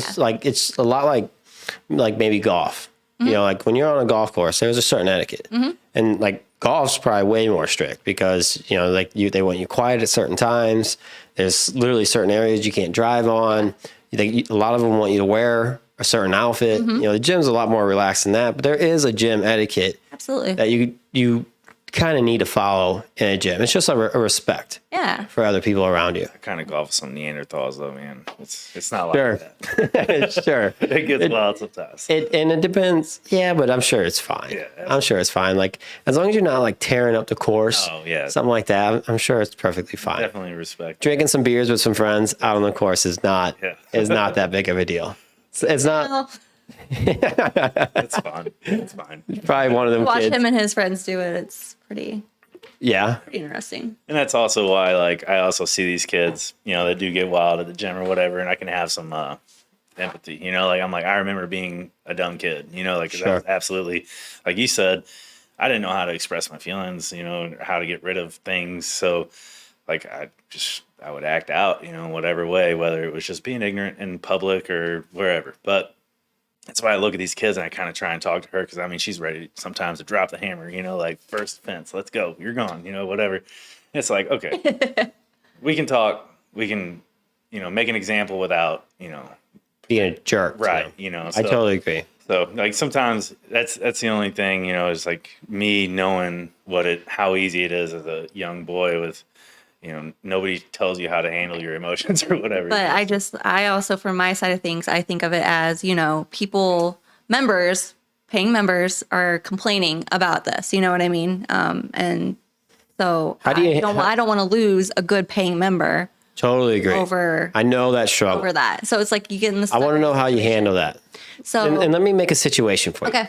And this is a situation I had in my gym. Okay. I had a gentleman. I bet he's 35 years old. Mm-hmm. Good paying member. Yeah. Came all the time. Super nice. Doesn't cause a lot of problems. He was probably a year in at this point when he was lifting, and he was starting to come in, and I guess he started lifting heavier, and I guess I don't know, he started kind of starting to grunt and drop his, he would be deadlifting and he'd kind of grunt and then drop the weight and not slam it down, but he would drop it and make some noise. And I had two older, probably about 60 years old customers come in, and they came from a Planet Fitness. And so where it was very strict, Right. no grunting, no slamming at no noises at all. Don't even breathe. Yes. So when this dude was doing that, they came up to me and they're like, "Hey, what's your rule on this going on?" Because they're like, it seems kind of excessive.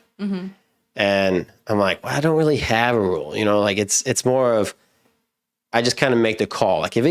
There was one time when some kids were really, they were just, and I'm talking kids, they were 25 years old, but they were just being a little goofy. They were doing the sit-ups on a bench, throwing it, but they were just being they're like, "Let's go, come on." They were yelling and getting each other. And I'm like, "Hey guys, calm it down a little bit." Because Right. we do, if nobody else is in here, you guys want to get a little extra, go for it. But I'm like, you got to just respect the people around you. Because I was like, I do got a business, I got to make sure. But in that situation, how would you handle it? When someone came up to you, because it's That's tricky because, you know, he's really not doing anything wrong. He's just, you know, when you deadlift, that's what you do. sure. And so I would probably just explain to them, you know, if he gets a little louder, you know, just explain when you deadlift, it kind of is a difficult movement, and that is kind of an expected noise of reaction to have when you deadlift. If he gets, you know, a little louder, I will go over and maybe ask him to tone Make it a little down comment. just a little bit. Yeah. Yeah. That's kind of basically what I explained to him too. I was like, yeah. I'm like, he's not usually like Right. that. I'm like, yeah, he's been a little extra today, but I'm like, usually he's not like that. But I'm like, if it gets any worse, I was like, I'll pay attention. I was like, if it gets any worse, I'll say anything. But I'm like, the over the top stuff, I'm like, yeah, I'll definitely say something to him. But I'm like, he's usually not like that. I bet I could tell he was wrapping up. So I was like his last set anyway. So I'm like, I think he's done for the day. I think it's just kind of a one-off thing. I'm not sure why he's doing that. And so they still come to the gym. He still comes to the gym. It all worked out. And you also don't want to make him feel self-conscious for, you you doing that. Yeah, because it was there's times where you have to, you know, you got to grunt through it, you know. I'm kind of a loud lifter sometimes, you know, but you know, I'm not screaming you know, going up or down, but you know, I'll definitely do some, you know, stuff like that. I have a trainer. He's Italian. Oh. He's from Italy. Just came here within the past 2 years. He's amazing. We love him. Shout out to Andrea. But when he does leg day, he is very. People know it. People know it because he like in Italian. Yeah. I know. I've seen him. He's big, yeah. dude, all tatted up, Oh, yeah, right? yeah. Yes. He kind of reminds everybody of Maui, they say, from. Dude, that's what I was thinking. Yeah. But you were saying he's from Italy or Italian, and so I'm like, he has some Polynesian. It's all I see his tattoos. He's got the Polynesian. He likes the Polynesian culture. Okay. He has a dog named Samoa. So. Okay. Yeah.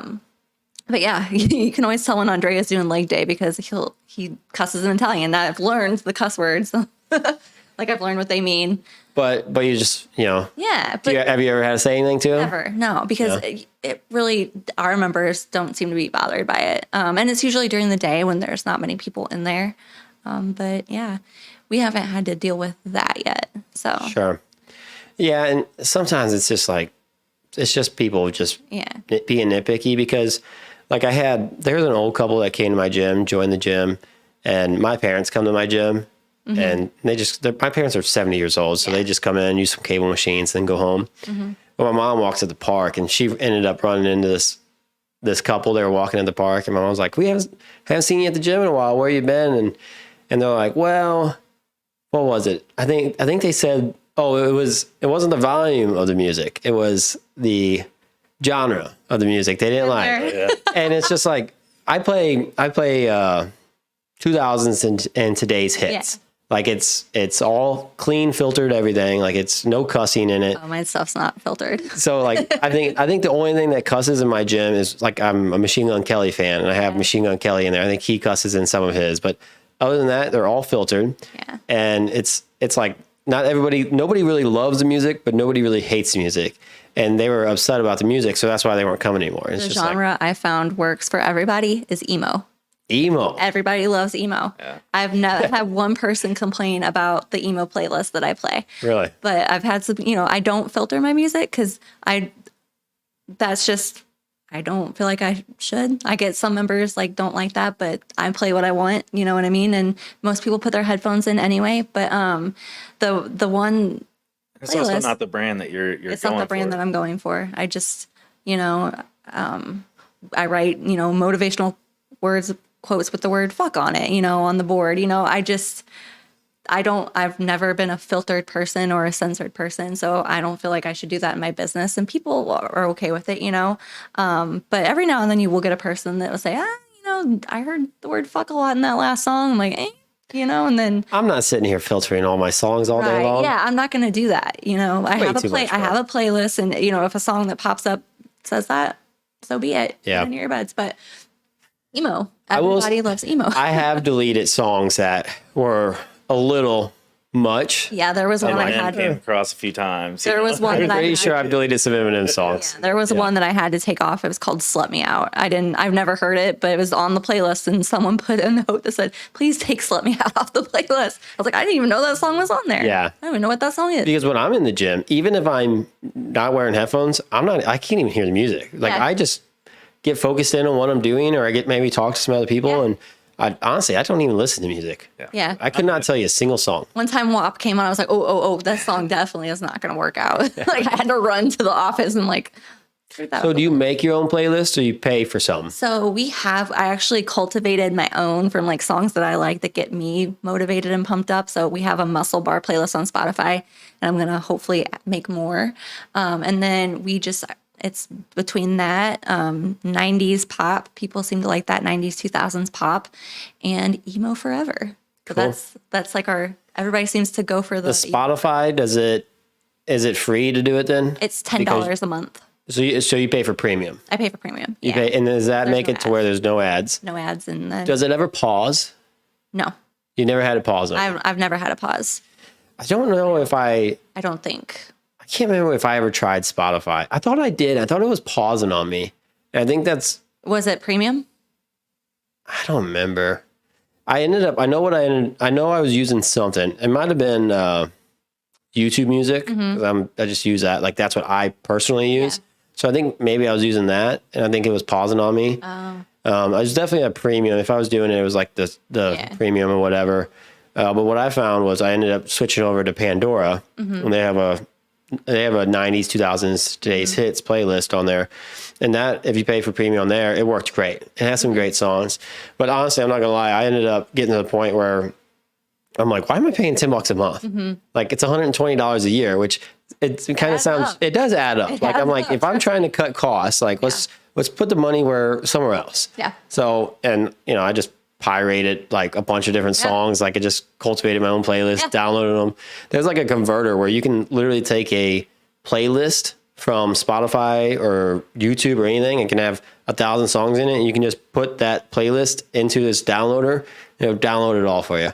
Huh. So that's what I did. And I just downloaded a bunch of like... I'm not that tech savvy. I just pay the $10 for the Spotify and Bluetooth it to my iPad. I'm just thinking about people that might be listening to podcasts, like some different ideas. Yeah. That way is definitely... I did it for 2 years. It's just easy. I'm just like it's so much easier. I'm not very good with technology, so... It just took me a while, and I'm like, screw it. This is what I'm doing. Yeah, I had some free time one day, and I'm like, this is what I'm doing. Saves you money. That's awesome. That's why I did it. So someone that's listening, maybe if you're wanting to start a gym, like that's a good way to cut costs. Absolutely. Especially if like you're struggling at the beginning, because me and you both bought a building and put a bunch of equipment in it. Yeah, and the overhead costs on a gym is insane. It's not something you think about until you're in it and you're paying those bills. Yeah. What's one of your most expensive bills? The utilities. Like electric? Because we have the sauna, the tanning, and the massage chairs and stuff. Yeah. What's an average electric bill look like? Our last one was $1,100. Yeah. Whew. Yeah. That's a hefty one. Mm-hmm. That's probably the most expensive. Really?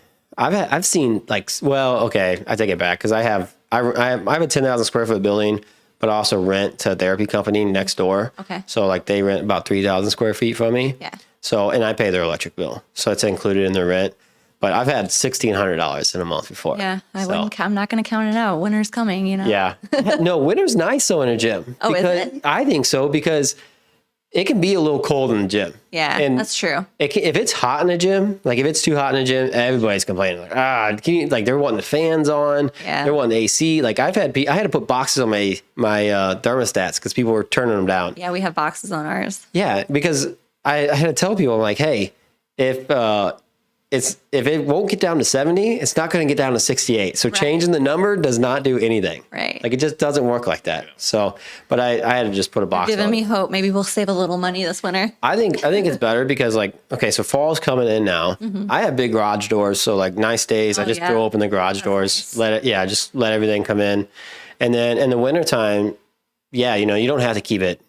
You don't have to keep it real hot. You can probably keep it at like 68 degrees in there and people are going to be a little chilly, but a magic number year round. I was going to say, when we first that's the only thing I sleep at. When we first opened, it was January, and we didn't have, I don't remember the bills being that expensive, but then we started out with one tanning bed and then we added the other because that bed was so busy. People were like, will you buy another tanning bed? So we bought one and now we don't have that issue, but now we have a really high utility bill, but it's fine. Yeah. And that's what people need to think about. Mm-hmm. That's stuff that people don't think about. They're like, okay, well, I got to buy this piece of equipment, but they don't think about what it's going to cost them more a month. Oh, for sure. So I would say that, probably, I'd say you guys summer is always my most expensive time. Mm-hmm. Winter is always my cheapest time. Okay, so good to know. Yeah, one thing I did was, which I would not recommend it. I'm not saying it was bad for me, but I'm still in the trial, figuring out if it was good for me. Is I ended up buying solar panels for my building, and I've been looking at them. I've actually thought about that. I've been looking at them for years. Like I want to go solar, but I could never find a way to justify it because they cost so much money. Yeah. Well, then I ended up knowing a guy that puts solar panels on his house, and he's like, "Hey, you should check out this company." He's like, "They have a really good rebate right now. Where basically you're going to get some cash back." He's like, "You should let them just price you, just send you a thing and." Just price you. I'm like, I'm always down to hear it out. I don't know. I was like, I can't promise nothing, but I'm down to hear it out. And the company's called Sun Solar. They're out of Springfield, Missouri. Mm-hmm. I worked with Tyrone, white guy, actually, a white Tyrone. And it was because we were always just texting. Mm-hmm. And then when the first time he called me, I was like, what? I expected to be a black guy. I mean, I don't know. It's just Tyrone. You just expect it. I've never met a white Tyrone. Yeah. First time for me. And that's why I had to say it. Because I'm like, man, that's not normal. I just need to add this in here. But basically what he did was he did an 80, 100, and 120% electric. Mm-hmm. So you send them what your average electric bills are every month. And then they basically figure out what your average bill is going to cost. Mm-hmm. And then they can price you like, okay, this many panels will give you 80% of that electric bill. This many panels will do 100% of that electric bill, or this many panels will do 120. So you'll generate extra. Oh. So you get paid back for it. Which I thought that was the way to go. Yeah. Maybe make some extra money back, like generate some extra so I never have electric bill plus get paid back some. Well, he explained to me that I have Ameren Electric. Is that who you guys have? Yeah. Or Crawford Electric. Yeah. So basically the way Ameren works is that if you're doing 120%, that extra 20% that you generate, when you're paying for electric, you're paying like 16 cents a kilowatt or whatever it is. But when they're buying it back, they're only buying it back for 2 cents a kilowatt. Oh, okay. So he's like, you're not getting your money back for this extra electric that you're generating for them. So he's like, it's really not worth it. And then he also said that like, so in the summertime, you build up all this because the sun's shining, you're building up all this stuff. And they don't actually give you cash. It's credit. Oh. So they're like, if you generated an extra $100 in electric, it's just on your credit to use during the winter time. And so then, and he's like, usually your bills are higher in the summer. So he's like, you're probably not even using that credit anyway. And then he explained that when January 1st hits, if you don't use it, you lose it. So he's like, some people just want it because they don't want to have an electric bill at all. But he's like, if you're doing this for a financial reason where you're trying to save as much money as possible, he's like, I'd actually recommend the 80% because he's like, you'll build up some extra credit in the summertime. He's like, you can use it during the winter, but he's like, you won't have nothing left over. And he's like, you might have to pay like $20 some months or $30. I actually had a $70 one this past month. But still, it was a $70 electric bill. That's not bad at all. It's not bad at all. Nothing. Yeah. And so compared to what they used to be. Yeah. Right. And so, yeah, he set me up with 80%. And, you know, the panels are $200,000. So it's a big chunk of change. But they will either finance them for you. Like they'll do financing for you. But the problem is that's still a loan. Right. So that still goes into like, when I go to the bank and I say, hey, I want some money, they're like, well, you got $200,000 payment here. Yeah. But what they'll do is they'll lease them. For businesses, they'll lease the panels out. So you don't own them at all. Okay. It's transferable. Like if you decide I'm going to get out of this business, I'm going to sell it, you can transfer it to the next person. And my lease is almost $100. I think it's like $80 less of my average electric bill. Okay. So on average, I'm supposed to be saving about $80 a month. Now this month I had a $70 electric bill, so maybe I saved $10 this month. But $10 is $10. Yeah. Like it adds up over time. And this was it's been hot. I mean, it is cooling off, but it's still summertime. Still hot. Yeah, it's still pretty hot. So, I don't know how it's going to play out, but I got $12,000 rebate from Ameren for it. So I got a check. It's a 20-year lease. On the 20-year lease, they pay for the first year payment. So I only have 19 years, but my first year I have no solar panels at all, payment at all, which is really nice because I get to save up that much money every single month. And then after the 20-year lease, when it's done, they will come and take the panels away, or he tells you what it is. Like he told me, like for all my panels, it'd be $7,000 I can buy it because that's the depreciated value of what the panels are. So he's like, you get an option to buy it. If you don't want to buy it, we'll come and take it off. So I've been trying it out. I kind of like it so far. It's like scary to think about like the bill. It's like $800 for my solar panels every month, but it's like, I seen $1,800 or $1,600 electric bills some months. $1,100 was pretty expected for me. I have two panels, so I get two bills. Yeah. But one's like $500, the other one's like $600. Yeah. Like, shaft. Yeah. It hurts. I'm not like super shocked about it. I do expect it to be, but it hurts a little. It does hurt. Yeah, because it's damn near. It's up there. It's almost the cost of my mortgage. It's up there for sure. Yeah. On some of them. Yeah. On some of them. So. It's, when you make that decision to offer those things to your members with no extra cost or whatever, that's kind of, you got to expect to pay out a little bit. And you can go up in price too. Yeah. You can change your prices. I can, but I don't see myself doing that, honestly.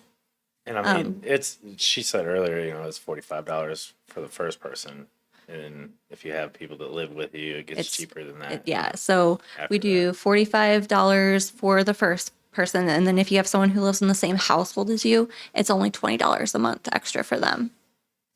That's a pretty damn good deal. Yeah. That's a pretty damn good deal. That's kind of, like I said, everybody. Discounts for veterans and first responders. Yeah. And teachers and students. I would only say is that, if it ever came to it. Yeah. Like if I ever had to, like whether it came down to closing or raising the prices a little bit for sure. Changing it up. Right. See, I didn't, because, like a lot of places do offer like a family plan. Mm-hmm. I didn't offer a family plan at mine. And this, I'm glad you guys brought that up. Cody, I'm glad you said that.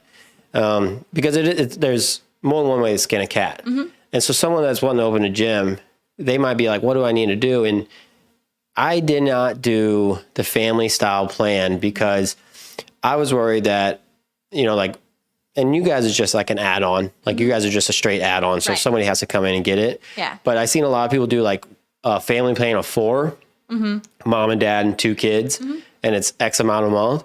Yeah. Well, then what ended up happening was little Johnny, the cousin, or Uncle Joe are using the cards on the weekend, and they're coming in and they're using the dad's access card, and you're like, "Who's this guy?" And they're like, "Well, I'm using the family plan that these people have," and it's like, no, that's not how it works. Right.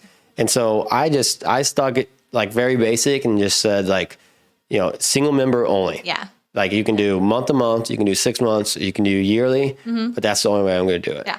And I offer discounts for, I give a lot of discounts. So veteran, military, law enforcement, EMS,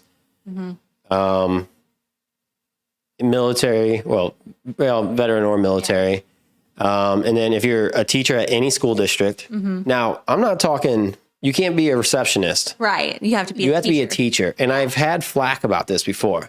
I had someone that worked at a daycare say that they were teaching the kids, and they're like, well, why don't I get a discount? And I'm like, well, did you have to go get an education to teach these? Because teachers went to school 4 years, got a degree, gotten all this debt, and now they're teaching kids for $30,000 a year. Teachers are angels, by the way. Yeah, and they're not getting paid nearly enough for their job. No. And I'm not saying that the person that is at the daycare isn't getting paid nearly enough, but you didn't have to go to college. Right. To work at that daycare. We make them show their teacher ID, their school ID. We do the same for students. You have to show us your ID. So teachers get a discount? Teachers get a discount. Students get a discount. Students definitely deserve it. 65 and older get a discount because we don't do silver sneakers. Why not? Well, we put in our application and it says it takes about 6 months to even get considered. And so it's... Yeah, it was 6 months from So it's pending? January. Yeah, it's pending and we still haven't heard back. What about Renew Active? No, we don't do that either. Are you looking into it? Not really. I'm trying to keep it simple, I'm not familiar with that. What was this? Yeah, you want me to kind of explain it? Because, dude, it's huge for me. Okay. But here's the thing. What kind of gym are you guys looking for? Because in my community, there's different types of gyms, right? There's CrossFit, there's bodybuilders, there's some that are designed just for senior citizens. My community, whenever I open my gym, like how you said you made your gym all black, I freaking love that. Like, I love that vibe. If I had a gym, it'd be all murdered out, and I would have the LEDs above it too. And I would have I would have rap going all the time, like just pumping me up. That's my for me, yes. But when I opened my gym, I knew I couldn't do that. Yeah. And I wanted to open a gym that was welcome to everybody. Yeah. And so I have half cable machines, half plate loaded dumbbell machines. I have a little bit of cardio in there. I have a studio so you can do some classes in there. I wanted to make a community gym. Yeah. That was what, I made it bright, literally the exact opposite of you, but I want it, I want it to be welcoming. I wanted it to feel I don't know. I just wanted people to feel welcome in there. And I didn't want to scare anybody off because our community didn't have nothing. Right. And so don't get me wrong. We're welcoming to everybody. Yes, everybody does feel welcome. It's just the color scheme, guys. Everyone's welcome. Yes. And I didn't want to make it sound like you guys weren't, but where do we start this at? Where were we talking about at the beginning? It was Renew Active. Yeah, Renew Active, yes. Yeah, and so that's kind of what I was kind of wondering, maybe, if you guys' gym, and you say everybody's welcome. So if you're saying everyone's welcome. Yeah. And if you're like, we have older members too. There's a Golden Girls class. There's we have a Golden Girls class. Okay. Andrea teaches it. Yeah, we need to talk about classes too. So don't let us forget about that before the podcast is over. But yeah, like for me, it's huge because like Renew Active is basically Silver Sneakers. It's just owned by a different company. Mm-hmm. So you have Silver Sneakers and Renew Active are the two big ones. Actually, Renew Active is taking over. Mm-hmm. I personally think, like when I first opened my gym, I predominantly had Silver Sneakers members. And what it is Silver Sneakers and Renew Active are just this middleman company that came in and said, hey, we're going to design something so that elderly people can get a membership. And really what they were doing is they just made a way so they can take a cut from the insurance companies and feed it over to the gyms. You know, like they just found a way to get in the middle. Yeah. And so there's like every year in January, I have like a list of people that are all on Silver Sneakers, and Renew Active just comes in, and because it's like a bidding thing. Mm-hmm. It's like, you know, Renew Active just bids on, it's like who can give the insurance companies the most amount of money to get the contracts, you know? And so like someone that was on Silver Sneakers last year might be on Renew Active this year because Renew Active bought that insurance company, like the rights to the company out that year. That sounds great, but it also sounds just like a lot of extra. A lot of extra. Yeah. So yes and no. It's actually, so what do you use a program? Yeah, ABC. So you use ABC. Mm-hmm. I use one called Gym Assistant, and I'm sure ABC works. Yeah. Like I'm sure, like if you talk to the support, there's probably a way to go in there. Like I have a drop down. I can just click insurance. I can go to insurance reports, generate it, and I can choose day, month, year, whatever. Mm-hmm. And then I have it to where like whenever a member comes in to sign up, I can just like if it's me, Ryan Wilson, I sign my name up. I put like all my information for who I am, you know, number, address, and then I can go over, there's a box for insurance. I can click down to Renew Active. Right. And then Renew Active or Silver Sneakers has a code. Yeah. Each person has their own code. You put that in there. And then I make sure everybody scans in when they come in. Mm-hmm. And then at the end of the month, or on the first of the month, you get the first January, or, you know, like October 1st to the 5th. Right. Is the only days you can submit. If you don't submit those days, you don't get paid. Right. So you have to make sure that's like the big thing. Yeah. But I just generate a report. It shows me everyone that was a Renew Active member, everyone that was a Silver Sneakers member, and I just submit it, and I get paid for all of them. That's cool. And I can show you guys after the podcast, if you guys want, I can show you how much I get paid for some of them. Yeah. And I'm telling you, I like it because, and here's why I like it, because a lot of people when they hit 65 years old, they retire. Mm-hmm. And now a lot of these people, you know, they're blue collar, poor communities. Right. Like they're on a limited income, and they need to work out, right? Yeah, their health is declining, and now they're not doing anything. Like they're not working like they used to. So now their health's starting to decline even more. So they need to get out and do something. Mm-hmm. So a gym is a perfect place for them to be. 20 minutes for them just to get up in the morning, do some flies, do some curls, do some, you know, some lat raises, whatever. Just get some blood. In motion. Exactly. Just get some blood flowing in the body. And the problem is these old people, sorry, old people, if you're listening, they don't always look at the gym like we do. Right. Like nowadays, like people are starting to realize like, oh, I need to get in the gym. I need to stay healthy. Like it's more than just bodybuilders going to the gym. Yeah. But a lot of them, the older generation, are still looking at it as like, you know, I work in the garden. I don't need to work out. And it's just like, well, you're not, when you're shoveling, you use, you know, maybe one back muscle in your bicep, but you need to work on all the muscles in your body. And so Renew Active Silver Sneakers gives them an opportunity to not have to spend money out of their pocket. Yeah. Because they have to pay for their insurance. Like they're not going to go without insurance. So it's on their insurance plan, and you just tell them like, hey, it's completely free for you to come in and sign up. Yeah. When I worked at Anytime Fitness, they do Silver Sneakers, and I remember, you know, signing people up and doing the codes and all that stuff. So I am familiar with it. Okay. Yeah. And customers love it. Yeah, they do. They really do. People that say they would be there if there was Silver Sneakers, but it's also kind of out of our hands at this point. Yeah. We've applied and we're just kind of waiting back. And they said at least 6 months until you hear. I wish I had someone good that I worked with at Silver Sneakers and Renew Active, because I could, you know, just hook you guys up. But it's like honestly, I got on with them 2.5 years ago, and I haven't talked to them at all. Oh. I submit and that's it. Hey, that's Like they pay me and like it's smooth that's sailing. my kind of transaction right there, you know? And that's kind of how I want to keep it because you do have to like once a year, you have to go and make sure you like anyone that's working for you has to like go through like a protocol of their website and like be up to date with how to submit and how to look everybody up and everything. So you have to make sure those people are up to date, have their paperwork printed off, put it in a file because Renew Active can just show up in your business anytime. If you don't have it, they'll kick you right off the program. Oh, really? Yeah, that's basically, I think you can even get like a fine. Like if the person that is signing people up for Renew Active aren't certified, and it's free to certify them, but they have to go through the process of it. And so, I'm just like, if they're staying away, I'm happy because I don't need them coming in and I'm legit. I mean, I don't like fake nothing, but still it's just a hassle. Yeah, I don't even want them trying to like find something wrong. Right. Because I don't know if I'm doing it perfect, but I think I got it all good and just let it be.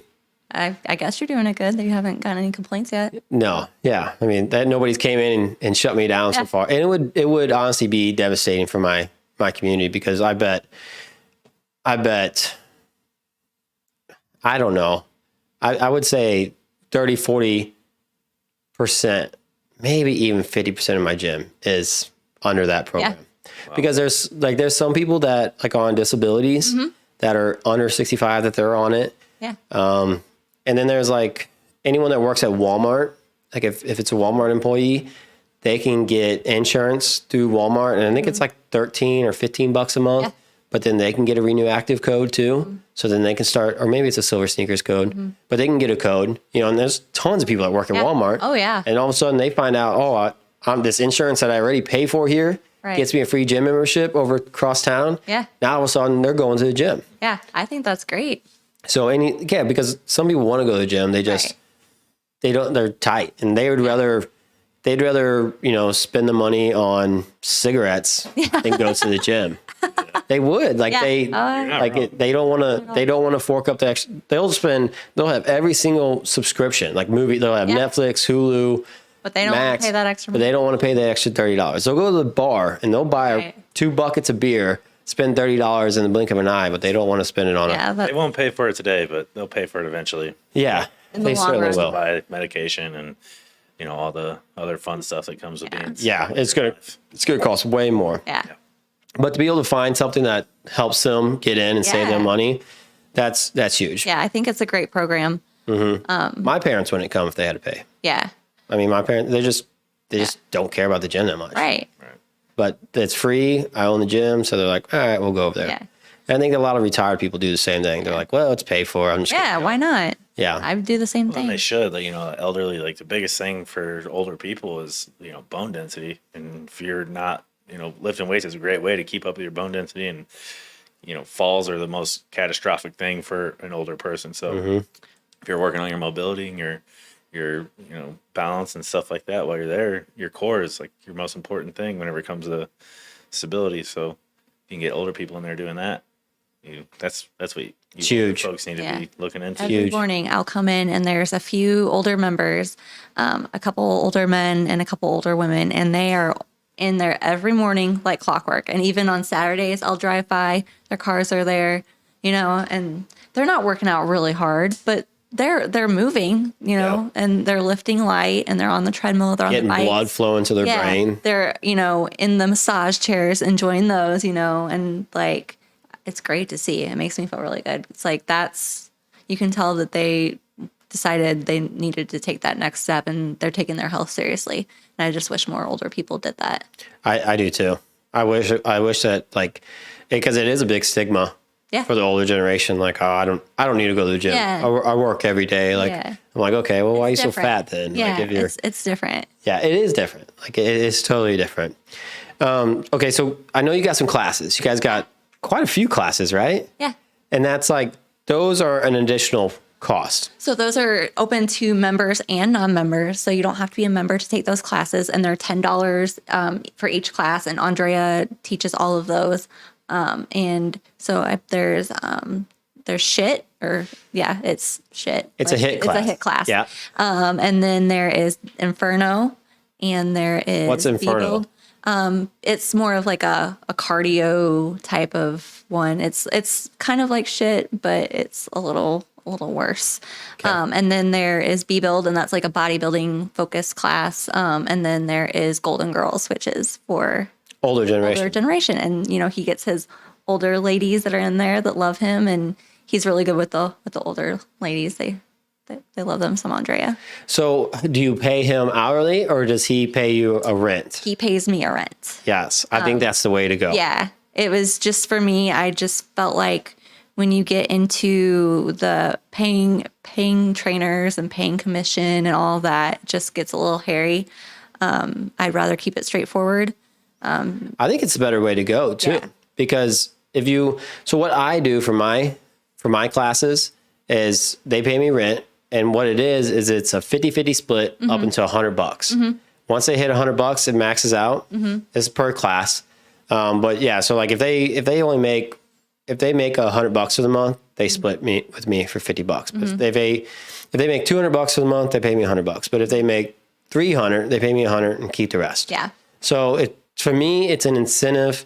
It shows them an incentive to work harder, get more people in the class, because I don't want to have to do all their advertising. Right. I don't want to have to do all their hype work. I don't want to have to do all the energy for their class. Yeah. So they have to do something, try to get people in there, try to keep people coming, things like that. We do advertise for our trainers. We do, post them up on social media. We share all their stuff. As I do too. And then, and I just feel like that's just, like if they're in your gym, you kind of want to like give them shout outs and stuff. And then, so basically what I do is they can charge as much as they want. They make up their own prices, their own schedules for their clients and that sort of thing. And then they just pay me $200 at the beginning of the month.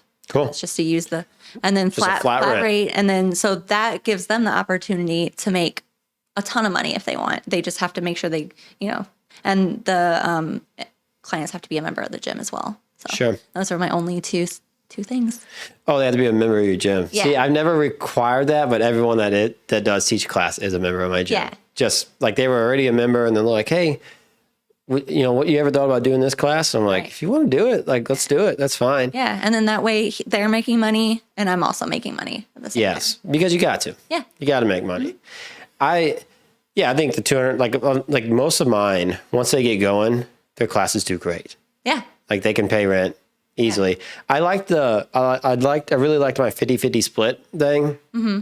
So anyone that's like listening, I mean, yours works perfectly fine too, but I noticed that I tried to do a straight rent a couple times and it scared a couple people off because they're like, oh, this might cost me $200 a month just to try out the class. Mm-hmm. And so whenever I started doing like I'm like, we can just split it 50-50 rent. If you have nobody show up, it doesn't cost you a thing. Mm-hmm. I'm like, but if you do make money, we split it up until a certain amount and then we cut off. Now, do your trainers do one-on-one training too, or is it just classes? So I have personal trainers separate from the classes. Okay. Yeah. So, and that's something I could use so many more of. Yeah. I feel like I could have another 5 personal trainers. Yeah. So Andrea does the classes and then he does the one-on-one. And then we have Alicia who does the one-on-one. And then we just added Cordell to the team too. And so they all do one-on-one too. So they can make money off the classes or they can make money off of one-on-one. And so that's how do they pay you a rent for the one-on-one, or how do they do that? It's same thing. It's $200. And then and they make that money. They make that $200 in one week, or less. I think that's great. Yeah. So and then that way they're able to make as much money as they want. Yeah, it's very on how hard they want to work. You know? Yeah. They're like, all I gotta do is make $200 and then my rent's paid off. And they don't have a gym payment, like a mortgage payment. They don't have electric payment. They all get free memberships too. That's hooking them up. Yeah. See, I don't do that. Yeah, they get free memberships, and their significant nobody gets a free gym membership. And their spouses get free memberships as well. Whoa! Yeah. See, you're too nice there. I feel like I feel like they need to be paying for a gym membership. Yeah. I mean, I give out the worker that works for me is the only one that gets a free gym membership. Yeah. That's the only person. Yeah. If they, no, I don't know. I just feel like they need to pay for that. Yeah. But I guess if I just want them, I feel like they're part of the family. They're, a part of it. So They deserve free membership. I think that's very nice of you. And I would say that's probably how a lot of gyms do it. And I could probably do it too. I don't know. I don't. I feel like for some reason I think they need to pay. Now, what I do there's a couple people in our community that I just have them as I can't remember, like I sponsor them basically. And like I give them 2 free supplements a month. Yeah. A free wrap instead of the 2 free supplements and a free gym membership each, but they have to share once a week and just tag the fitness parlor and sell them. And I think that's the beauty of like owning a gym and like different thoughts of, how you want to run it, but it works for you. It works for you. You know what I mean? And what I'm doing works for me. And I think that's amazing because it just goes to show that there is no like wrong way. Yeah. Or right no right or wrong way. To do it. You just do it however you want. And that's like the beauty of owning your own business. You can do it however you want. Yeah. Yeah, I totally agree. And I just feel like and people love what you're doing. Yeah, because it's clearly working for you and it's clearly working for me too. Very tight culture in there too. Like everybody is super tight knit in the office, And that's why I love the gym, just like the fitness like community, because we all have different ideas of things. And, I might take some pointers that you've given me today and I might take that, and do that in my gym because, what you're doing is working for you. And so, I just feel like when I started my gym, that's what I did. I took all these different gyms that I went to and I'm like, I like this. Like I liked how the Competitive Edge did something. I liked how Homefront did something. Yeah. I liked how like a bunch of these gyms that I went to, I remember going to, you guys ever been to House of Pain in Chesterfield? No. That's a cool gym. And they just opened up a new one. And didn't they do it all black? I'm pretty sure they did all black, just like yours. I feel like that's a vibe. Like that's a thing. That's what people want. I'm pretty sure that's how Bradley Martin's is too. Okay. You ever seen monsters in there too? Where at House of Pain? Yeah. Well, I think a lot of like greats, like Missouri greats, go through House of Pain. And then there's also a place in Springfield. I want to give a shout out to Rage Fitness in Springfield. Our buddy Silas, he owns that, and there's multiple of those. And those are another like sort of like a House of Pain type vibe. It's like a really big bodybuilder, type of gym. It's not a silver sneaker environment. No, it's like you go in there and you're like lifting some heavy shit. Yeah, that's how House of Pain is. But they're big enough communities that they can be like, we don't need the older community in here. We have this is a bodybuilding gym. That's like their niche. Hardcore ones. Yeah. So they're big, and that's I like those gyms. Oh yeah. I can go in and I love the environment, but they're not for everybody. Yeah, and it's bigger communities can support them better. It'd be hard to do in a small community. I don't think that a place like that would thrive in our area. I don't think so sure. Either. You have to make it comfortable for everybody. Mm-hmm. Yeah. And so did you go work out at those gyms? Had you been in there, or how'd you know about them? So I just, word of mouth, people posting about them on, Instagram, stuff like that. We met him through a friend. Well, when we met Silas through a friend, yeah. And then we actually bought some of our equipment, the used equipment that we bought from him. Oh, okay. Yeah. Cool. So you've been in his gym or no? Yes, I have. You have been. Yeah. You just seen pictures of it? Yeah. He loaded up all the equipment and brought it. Again, that's a fun free labor. Yeah. Yep. Just me and But yeah, he said it was huge. I bet so. Yeah. And he has, I think, like 3 locations now or something in Springfield. Well, and that's the thing, like just cultivating, like all, like what you like, whether it's from, like if you like Bradley Martin's or like where C-Bum works out, but then also like your local gym has this or your local gym has like this other gym has this, and taking all those things and putting it, like merging it into this one gym that you really like. Like I think that's like how you make it feel like your own personal gym. Yeah. And it's very unique I feel like it's a very unique place. I don't think there's anywhere like it. And that's kind of what I was going for. I didn't want it to be like a cookie cutter. And I didn't want it to feel like a franchise, or like a corporate gym, if you will. I wanted it to feel like a hometown, small town gym, but also a nice, like higher scale type place, but with like a fun vibe, and I don't know. Yeah. I just had all these ideas bouncing around my head. I've looked it up online. I think you're definitely in that route. Like it's just looks very good. Yeah. It was like, I don't know. I just had all these ideas. And when I was like spouting them off to Cody, I could tell he's like, He's just And sometimes it's like hard to get the picture that you're like cultivating in your mind, like when I would say it out loud. That was definitely the thing, because whenever she was going through it, there was zero vision. Like, it looked jacked up in my head, you know. And I don't. So you're wanting to build a dungeon, is what you're saying. So we bought got the space was an old rehabilitation center. And it was I remember it. It had been vacant for probably almost 7 years, so it was disgusting in there. Like really nasty tan walls. There was like tons of like offices and rooms and stuff, and there was like a room where there was like a pool and stuff. And so I just walked through, and I was like, this is going to be over here, and this is going to be over here, and this is going to be the kids' room, and we're going to put a sauna in here, and the walls are going to be black, and everything's going to be black. And people were like, I could see their eyes glaze over. They're like, sounds fucking terrible, but you know. But Kathy believed in you? Kathy believed in me. Never questioned her. Never fucking questioned me once. And that's why, like I say, she's like the heart of it. You're not going to find a kinder human being in the world. They just don't exist. I feel like you need that one person to really believe in you. Yeah. Like truly believe in you. I had a banker. That's who believed in me. Yeah. Like she was the one that she's like, oh, you got this, right? Yeah. You can do this. And I would text her, I'm like, I don't know if I can do this. And she's like, you've got it. You're good. You're fine. Just keep going, you know? And there were so many times when I just like doubted myself every step of the way, honestly. But I knew that I had this, if I could execute it, I knew it would be good. But it was just trying to get to that. Did you guys do a lot of the work yourself, or did you guys use contractors? We contracted out. There was no way. Yeah. I didn't know if Cody got thrown to the wolves for that one too. He got thrown to the wolves for a little bit. He definitely did a lot of like picking up equipment, putting things together. He hooked up the speaker systems, little things here and there, because, Yeah. And he didn't complain one time. Put the equipment and stuff together. No. They put it all together. Yeah. But with my job, there was no way. It's so sporadic. didn't have the time. Yeah. But there were times when we were there till like 10 o'clock at night, Or putting later, stuff together, and he never complained. Whenever one the time. gym first opened, I had to show up there at 4 in the morning every morning. because our key fob system was Wasn't on the working. fritz, and so that was a whole thing like that for a good 2 months. Like we were just That's a big one. Like when you first get your 24-hour system working. Yeah.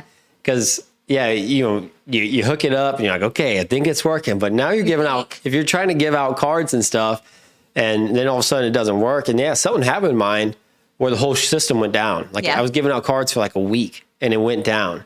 And I had a friend that works till midnight and then gets off. And I still have the video of him today where like we saved it on my phone. But yeah, he walked up to scan in at midnight, and then you can just see him on the camera, like get mad, throw his hands up and turn around and walk off.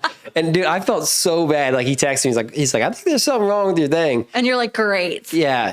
Because I don't like, that makes me feel so bad. Yeah. Because he had to drive all the way up there. He took pre-workout at midnight. So now he's all jacked up on caffeine. He can't get in. And I've had it happen to a couple other people too, where like just something random would happen, like someone would get messed up, like You maybe just never know. Like I said, it's always something fun and new going wrong, and you just kind of like learn to just roll with it. Yeah, you live and you learn, and you got to learn. Like you got to know when to apologize. Yeah, and just be like, hey, I'm sorry. Like, got to eat a lot of shit sometimes. Yes, you really do. And then, but you got to learn. Yeah, like that's something I was like, we can mess up one time, but we can't keep doing this. If like a piece of equipment malfunctions or something, comes off, or like I would just like in the beginning, I would get just Do you find bolts a lot? Random bolts. Yeah, like stuff that just falls out. Okay, good. I was like, okay. There's a new bolt on our desk every single day. Don't throw it away because you'll find out where it goes. I'm like walking around trying to figure it out. Fixing it, but it's just like, that's something you didn't expect. I didn't expect to find a bolt or like a washer just randomly, and then someone will just like set it there, and I'm like, I don't know where this came from. Yeah, it's like they come out the bottom of the bench or whatever. But they somehow come loose. I would catch myself just getting worked up over every little thing that would go wrong, and then now I'm just like, Yeah, which I got to give her props on, because she's a perfectionist with everything that she does. So for her to go into this and like the growth between the beginning to now, on the way that she's handling things and dealing with things, it's 100% different. I'm so high strung. Yeah, but I mean, you Well, it's also your baby too. Yeah. Right? When you open this is your baby. You want it to be Absolutely. perfect. You want nothing to go wrong. Yeah. And then mix it with your perfectionist like personality. Yeah. And it because I totally get that. Like when I walk in my gym and like I like my benches to be all like lined up Yes. and flat, like lay down flat, and like I have to go in and like just flatten them out and straighten everything up. And Nothing's more annoying than having to like things not being to your yeah, the liking. plates being where they're supposed to be Especially at. when people everything. know how you want it and it's just not that way. I've had to just learn just Yeah. to I just breathe and just Yep. go in, fix it. You know, like there's times when like if it's like obviously like just someone being disrespectful, I'm like, oh come on. Mm-hmm. But like rack your weights, people. Rack. yeah, Oh my your God. weights. you rack your weights. Back Yeah. Where they Wow. It's wild. I don't know. I don't think you'll ever. No. That's something you'll never get through to someone. Never. You can't. Like it's just. I put out like signs like the 2.5, 5, and 10 go up top. They the still don't 5 listen. and the 10 go here. The 35 and 45 go here. They don't care. You literally make it idiot proof and they still just Yeah, just look right past Yep. it. So, and that's just the small majority of them. Yeah. Like most of them put everything back for the most part. The gym's pretty clean, that's but par for the course. yeah, one person can come through and just like a Tasmanian devil and Oh, just destroy the place. my gosh. They come in with muddy boots, track it all over the Oh. gym. They leave their weights out. Or like men in the bathroom. Sorry guys, but like men destroy bathrooms Yeah, in they like do. the worst way. Women, I'll go in the women's bathroom. Perfect. The Well- men's bathroom, there's like poop on the walls, boogers. You know what I mean? It's like Well, I will say though, yes, the men blow the bathrooms up. They do. It's the pre-workout and the protein just gets to them, and Oh, it just gosh. tears their insides up. They're drinking way too much protein powder. Which, yeah, some of them come out of there, and I'm like, that place literally needs to be bombed. Like, it's that bad. it's bad. But I've had a problem in the past where women were flushing tampons down my Yeah. toilet and clogging the lines up. We had that happen. And All of our toilets overflowed, every single one of them, and it was like I'd recommend getting some big signs made. we did. And Yeah. we haven't had that issue And since. there's waste baskets and stuff in there. Yeah. All labeled for, hygiene stuff. And That was a nightmare. I mean- it was like Oh, the it's second the week worst. we were open. but it Everything. happened a few times. And it would always happen at like 10, 11 o'clock at night. So Yeah. I'd call and be like, hey. Toilet's backed up. Yeah. Well, and see now I've had it happen twice in a year, separated parts, but my line goes 250 feet out. And see, this is something they never tell you when you go Mm-hmm. Yeah. to open a gym. Like Nope. this crap's going to happen. But Literally. literally. And yeah, it took like multiple visits from a plumber to come out. And, I bet this past year, it was right around Memorial Day because I went out of town and they called me and they're like, hey, your toilet's backed up. And I'm like, I'm in another state. Right. Like I don't get a plumber there. Like I can't do nothing about it. You just get it fixed. But they came and they would push it, but they would just push it down the line, because it's 250 feet long. Yeah. And I tell the guys, I'm like, you have to just push it all the way 250 feet out or it's going to happen again. And then they racked up bills all the way up to $1,000 before we finally got it fixed. Mm-hmm. And they were trying to tell me that they're like, oh, it's something with your plumbing. They're like, your plumbing's jacked up. We sent the I camera know down it. what needs to happen. Yeah, I'm like, it was working fine Right. for years before I bought the building. I didn't redo the plumbing when I bought the building. It was working just fine. Yeah. And I was like, it's been working fine for the past year. And I'm like, now it's clogged up. I'm like, it's not, I don't think it's that. And then I got it unclogged and it hasn't had a single problem since. But yeah, that stuff can really, so men and women, they can both destroy the bathroom. Yeah.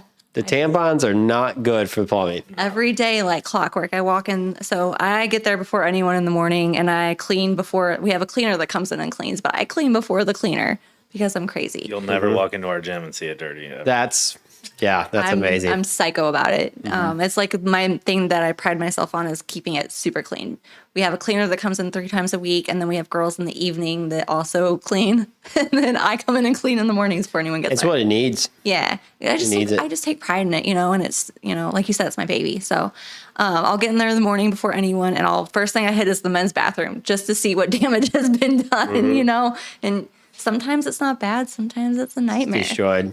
There is one thing I can count on like clockwork. In the first stall, there is a wet wipe in the trash can with poop on it every single day. It's the same stall, same it's like clockwork. I can depend on it. Weird. If it doesn't happen, then the world's ending. You know what I mean? I just That is weird. That is freaking weird. It's the same every day.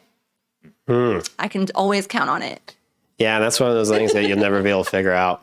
No, I'm like, I just want to know who's doing this. Just out of curiosity. It's disgusting. Yeah. I guess it's like a dude wipe. Yeah. Yeah. what it And is. it's just got poop on it and they put it in the trash can. And I mean, those are flushable, right? Well, I mean, I guess I say appreciate. those wet wipes. I guess I appreciate that. they don't break down though. Right. I've cleaned because I have some rental properties and I've cleaned a lot of crap out of these Yeah. things, and tampons and those wet wipes, you just stack them up. Like all plumbers recommend you don't flush those, even if they Well, say then I guess I'm glad they don't do it. But I would like to know who the poop bandit is. Yeah, just use toilet paper, dude. Yeah. Like, I guess it makes them feel extra clean. I mean, we have showers too. Yeah, Like, we if have you're a really shower. that dirty, you feel like you need to. but just do it at your house. You know, like if you have the dude wipes, just use them at your house. Yeah. Just the one time a day. You don't need the dude wipes at the gym. Yeah. Like you'll be okay. It's just always the same stall every single morning.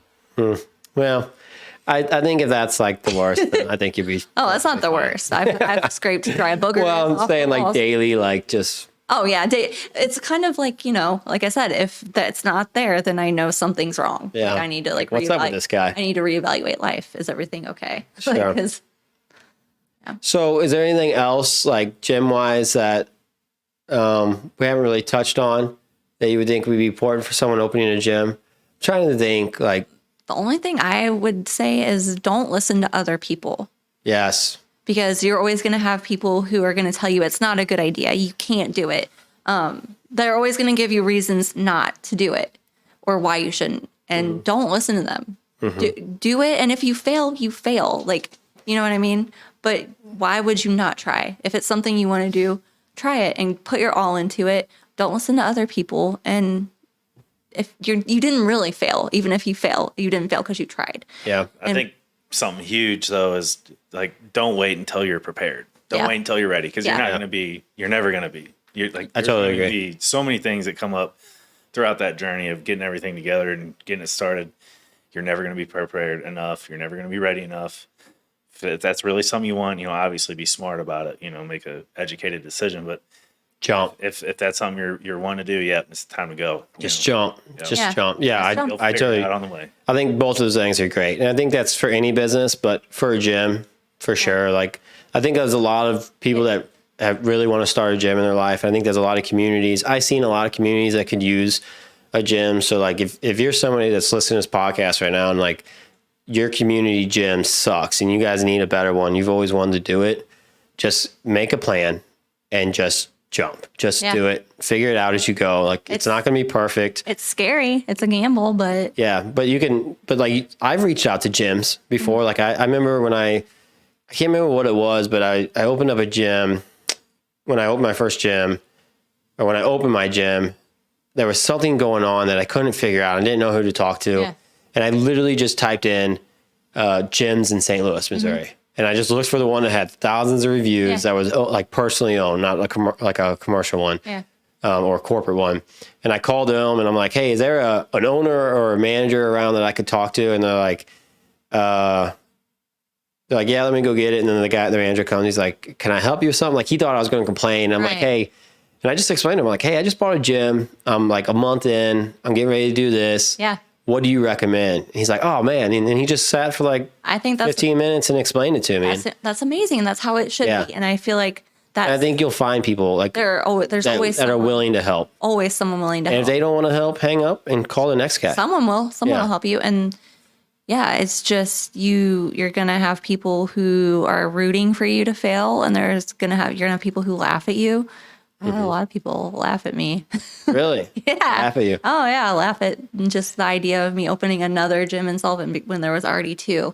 They thought that was crazy, but Yeah. Don't listen to naysayers. yeah, you're always gonna have that. What you were saying about like you just can't listen to other people's opinions, Mm-hmm. like that's huge because they're the ones that'll lead you down the wrong path. Yeah, if I And listen, you'd be surprised to, who those people are too. Yeah. Most of the time. It'd be a lot closer to you than you think. Mm-hmm. Yeah. Yep. yeah, Even like with my podcast here, like when I started it, I had really close friends and really close family that it'll show like on TikTok, it shows you who watches your videos and stuff. And I have people that watch every single one of them, but have never, that still aren't subscribed, won't like it, won't share it, nothing. Yeah. And then I get like total random people I've never met in my entire life. They like every single video and they share it and they talk good talk on it. And it's just like those people, like if they're listening right now, like I love you guys. Like, you guys mean the world to me. And those people are probably trying to do something similar, and they understand the importance of just clicking a like, you know, or just sharing a post, sharing a video. It makes a world of difference. I mean, I've had so many people who are like, "Oh, I'm so proud of you." You know, well, if you're proud of me and you're excited for me, share our gym's post. Yeah, like it. They're like, well, I don't go to the gym, so I wish I could help, but I'm like, well, you could just like my page and share some of the posts. You don't have to have a membership. We don't. It's invaluable. Yeah. You can't even put a price on. You can't. That's someone that shares your content. Just support. Yeah. Just support. Yeah. Yeah. Because I mean, there's going to be days like when you advertise that, you know, you might not get a lot of likes on your posts, you know, or there might be days in the gym where it's just dead. Yeah. You're like, man, is business doing good? And like, just that one person that supports you do it, like, could mean a lot to you. Yeah. That actually, before we get off the podcast, I want to talk about that. Advertising. You guys do a lot of advertising. Yeah. Do you have a system to it? No. There's no system to it. So when I first started my gym, I had no system. I was just sharing posts. I wanted to be active. I wanted people from the community to know that, hey, this is a gym that's opening up. I want you here. We're here for you. You know, and I was just trying to share everything that was going on, all the updates, everything. And I didn't know, like, at first, because I wasn't active on social media, like really at all. And so I was worried that I was going to annoy people. Yeah. And I was like, what's the sweet spot? Who cares? That's exactly. That's exactly what I'm getting at, is that I post every single day now for my gym. And it could be something basic. It could be just something motivative. It could be a product. It could be showing someone how to use a piece of equipment. It could be talking about a class. Just, I advertise something. It could be something for like, isn't today like National Daughters Day? Well, maybe something like that. Like I could just share something like that. Just something to be active, like show people that my business is active. And like I share every single day, or try to share every single day of the week. And the way I looked at that is that's something that's basically free if you want to post on Facebook and Instagram. And it's a great way for people to see that you're active and draw new members in. And I just think it is important because I go to a lot of businesses page, and I'm just thinking about someone that's wanting to start their, like a gym or a business. And like if you're the business that starts and never shares, you got to shove it down people's throats. Yeah. You really do. The ones that want to see it are going to see it. The ones that don't want to see it, they're just going to scroll right past it anyway. But the thing is that like, I'll share like, hey, we got a new protein in. All of a sudden, I might only get one like on it, but I have 5 people come in and buy the protein that day. So it works. I'm telling you, like and when I share a product, it sells that week. Yeah. Like I'm selling a lot more of that product that week when I share it. Yeah. So it really does help. And it could be just that right day to somebody scrolls past and they see whatever whatever content you got out there, and like that might resonate with them. And that might be the day that you get the most loyal client you've ever had in your life. You know what I mean? Yeah. Yeah. Because like I'll do one post where I just share what my gym prices are, like what monthly, 6 month, a year are. And then I do another post where I share the discounted ones and I tell about the discounts that I give. Yeah. It might be the day that someone is scrolling through and it just pops up. Maybe someone shared it. Maybe it just pops up, just recommend it. And they're like, oh, it's only $40 a month? Yeah. I was thinking it was going to be like $60 a month. I'm going to go join that now. Yeah. Or maybe they see it and they're like, damn, I need to get back in the gym. Yeah. It's been a while. It's a reminder. And it's just a reminder. And, and like, I think it's just important because you go to that page that's dead. Yeah. And someone comes to look at it and they're like, I need a gym in my community. And they come in, they look at it and they're like, this place hasn't posted in 3 years. Right. Like, is this place even open anymore? Yeah. But when I'm posting every single day, there's no doubt I'm open. And another thing I think is very like important is making it, genuine, organic, authentic posts. You see a lot of places, that are like franchises and stuff, and it's corporation franchise built posts. Yeah. Very generic, not related to people that's actually working in that gym. You know what I mean? Yeah. We try to make it, our employees, we post all of our employees doing the posts. Like if we're demonstrating workouts. Our employees are the ones doing it. Our employees are the ones talking about upcoming events and different things like that. We make it personalized to the gym. That's important too. Yes, it is, because the way I looked at it when I was starting is, say someone's coming to my gym for the first time. If I'm in the video talking, like my first initial video for my gym, if you go way back, and it's cringy as hell. Yeah. But there used to be the old gym sign there. I bought it was an old therapy company that had a gym in it. Like it was a small gym in it. And so I bought them out. But I just had a camera set on their sign on the building. And then I was out of camera and I just walked in camera with a sold sign, just stuck it in the ground. Yeah. And then I walked out and got a chair and just opened the chair. It was like a folding chair, just opened it up, sat it down. I actually think I've seen this one. And yeah, maybe. And I just sat there and I'm like, hey, I'm Ryan Wilson. I just bought the old therapy source. I'm starting a new gym. It's going to be called the Fitness Parlor. I plan on doing this, this, and this. And so the first post from it was telling me exactly who I am and what we're going to do. And it gets people to see my face, gets people to know my name, gets to hear my voice. And so to have videos like that, I think. And I've seen that. And now that you mention it, that's funny. I remember it. Yeah. That's funny. Yeah. And so I think I got 20,000 views or 6,000 shares or something like that on it. Something crazy. It was just some cringy freaking video. Mine was a cringy post of me flexing in front of the old building, announcing that we were going to do it, and that was cringy for me too. But like you said, it gets people aware. They see your face. Yeah. When they walk in, they know who the owner is. And I always try to make sure as an owner, I'm active on the social media. I'm active in the posts, and I make sure that I'm making videos and talking myself so that people know that, I'm active in the business and I'm not just paying people to run it. Yeah. I actually worry whenever I'm not in posts enough. If I'm like, man, I've just been advertising about the gym. It's been 2 weeks. I haven't been in a video. Because you're the face. You are, when it comes down to it, you are the person that they recognize when they think of the gym. Yeah. If they have a problem, I want to be the guy. Yeah. I have my personal number hung up in the gym. I'm like, you have any problems? Yeah. Call me, text me, whatever. I'm available on all social medias. I put myself out there too. Yeah. Make myself very vulnerable to them. Yeah. For sure. They have to know. I think they like it more when they know that there's a genuine person behind it, and it's not just you know what I mean? There's an actual person who lives in the community, cares about the gym, cares about the people that are coming. Yeah. I think that's important for people to Very important. I would, if there was multiple gyms in a community, say if I start working in Sullivan and there was multiple gyms in the community, I would look into things like that. Yeah. And I would go and look at all three of them, and I guarantee you could probably feel the vibe. Yeah. I know the other two gyms in you guys' community, and I've never been to the one, but I've been to the small one. Yeah. And I'm not name dropping, not I don't think it's important, but you can definitely get vibes. Yeah. Just by walking in. And but what's great about it is we all offer different things. You know what I mean?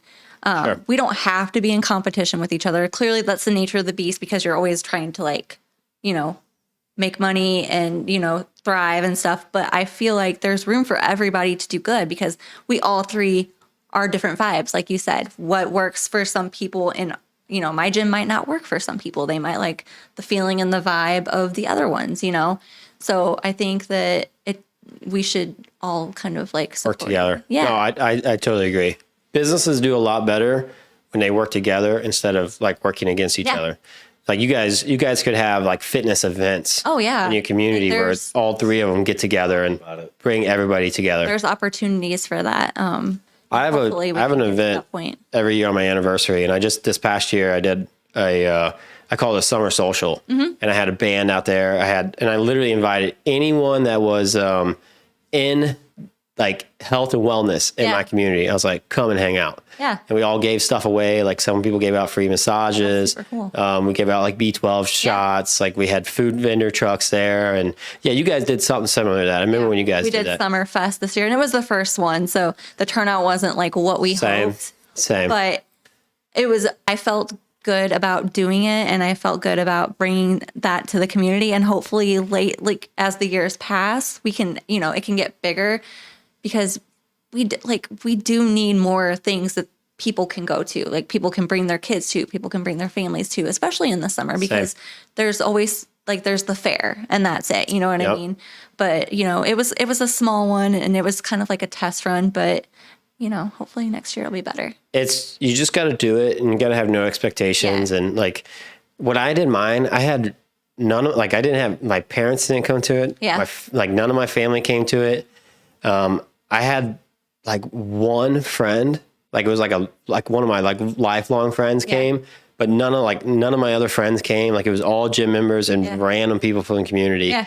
And there was a slight part of me that was like, damn, like there was friends driving by. Yeah. And they're like, and I even talked to them, like I was going to, like they were like having a pool party. Cause it was 4th of July weekend. So they were having a pool party and they're like, how'd your event go and stuff? And I wanted like, for a split second, I want to be like, you should have came. Right. And you would know. Yeah. But then I'm also like, who cares? Right. Like I had an awesome event. Like a lot of them were gym members, but I gave out supplements. I gave out wraps. I gave out money. Like I gave out $100 to first place winners. That's awesome. That did the most pull-ups. Yeah. I gave out $100 to just anyone. Like I told anyone that just shows up, because I moved a squat rack with the pull-up bar in it. Mm-hmm. I moved it outside and I was like, if you touch the bar, like you don't have to do a pull-up. All you have to do is touch the bar. You can put your name in a drawing to win $100. And so like I was getting people involved and just give back. That's what I was wanting to do. That's the important part. And that's kind of like, if you have that, in your heart and that's the reason you're doing all of it, I think you're going to be just fine. Yeah. Go into it with good intentions. Mm-hmm. And, obviously you want to make money off of it, but you also want to do good by people. So. Yeah. Yeah. For me, it was just giving back. Mm-hmm. I just wanted to see people there. I wanted to see people happy. I wanted to see the community have something. And I was like, it's a super cool feeling when people like love what you're doing and they appreciate it, Yeah. I had so many people say like, oh dude, I hope you do it next year. Like, I'm going to train for the pull-up contest. And like, just people loved it. Yeah. So yeah, it matters. Keep doing it. I bet 5 years from now, it's going to be a riot. Yeah. You know what I mean? Problem for me is I hate planning events. Oh, yeah. And it's the worst. And it's so stressful and like to get everything set up. And I hate it. I wish I had somebody to help me do it. That's the one thing I wish I had. Yeah. I do I do it all by myself basically. Yeah. It's a lot. It can be a lot. And especially with trying to run the business and make it function and then planning, And my worker that helps me in the office, because I got a manager that helps me run it. She went to Mexico for like 3 weeks. Oh my God. She was gone. So, I was down bad. Yeah. I get that. But it turned out just fine. Yeah. And it was crazy that there was people that were in the in the gym community that just seen that I needed help. And then they just started jumping in. Just jumping in, helping out for free. Like the pull-up contest, you had to put a name on a slip and put it in with your all that kind of stuff. But I was running around, right? So I didn't. Struggling. So they're just like, hey, can I help? And I'm like, hey, if you want to help, just put their name on a slip and put it in. Yeah, I'd appreciate it. And they would hang out there, and I bought them food and all this stuff. Yeah, and they didn't care. They were just happy to help. Yeah, it was awesome. I loved it. We have some members like that, and they're invaluable. That's how you're doing something right, when you have great people like that who are willing to jump in and help you. Yeah. With no expectations. Yes. They're great. Yeah. Well, should we wrap this up? Yeah. Thank you guys so much for coming on the podcast. Thank you for having us. If you guys are listening, we said it once already, but make sure you guys go like and subscribe. Share some love for these guys and go find the Muscle Bar on Instagram and Facebook. Give them a like, give them a share, do something to help them out. Thank you. And thank you guys so much for coming on the podcast. It was fun. Yeah. Thank you.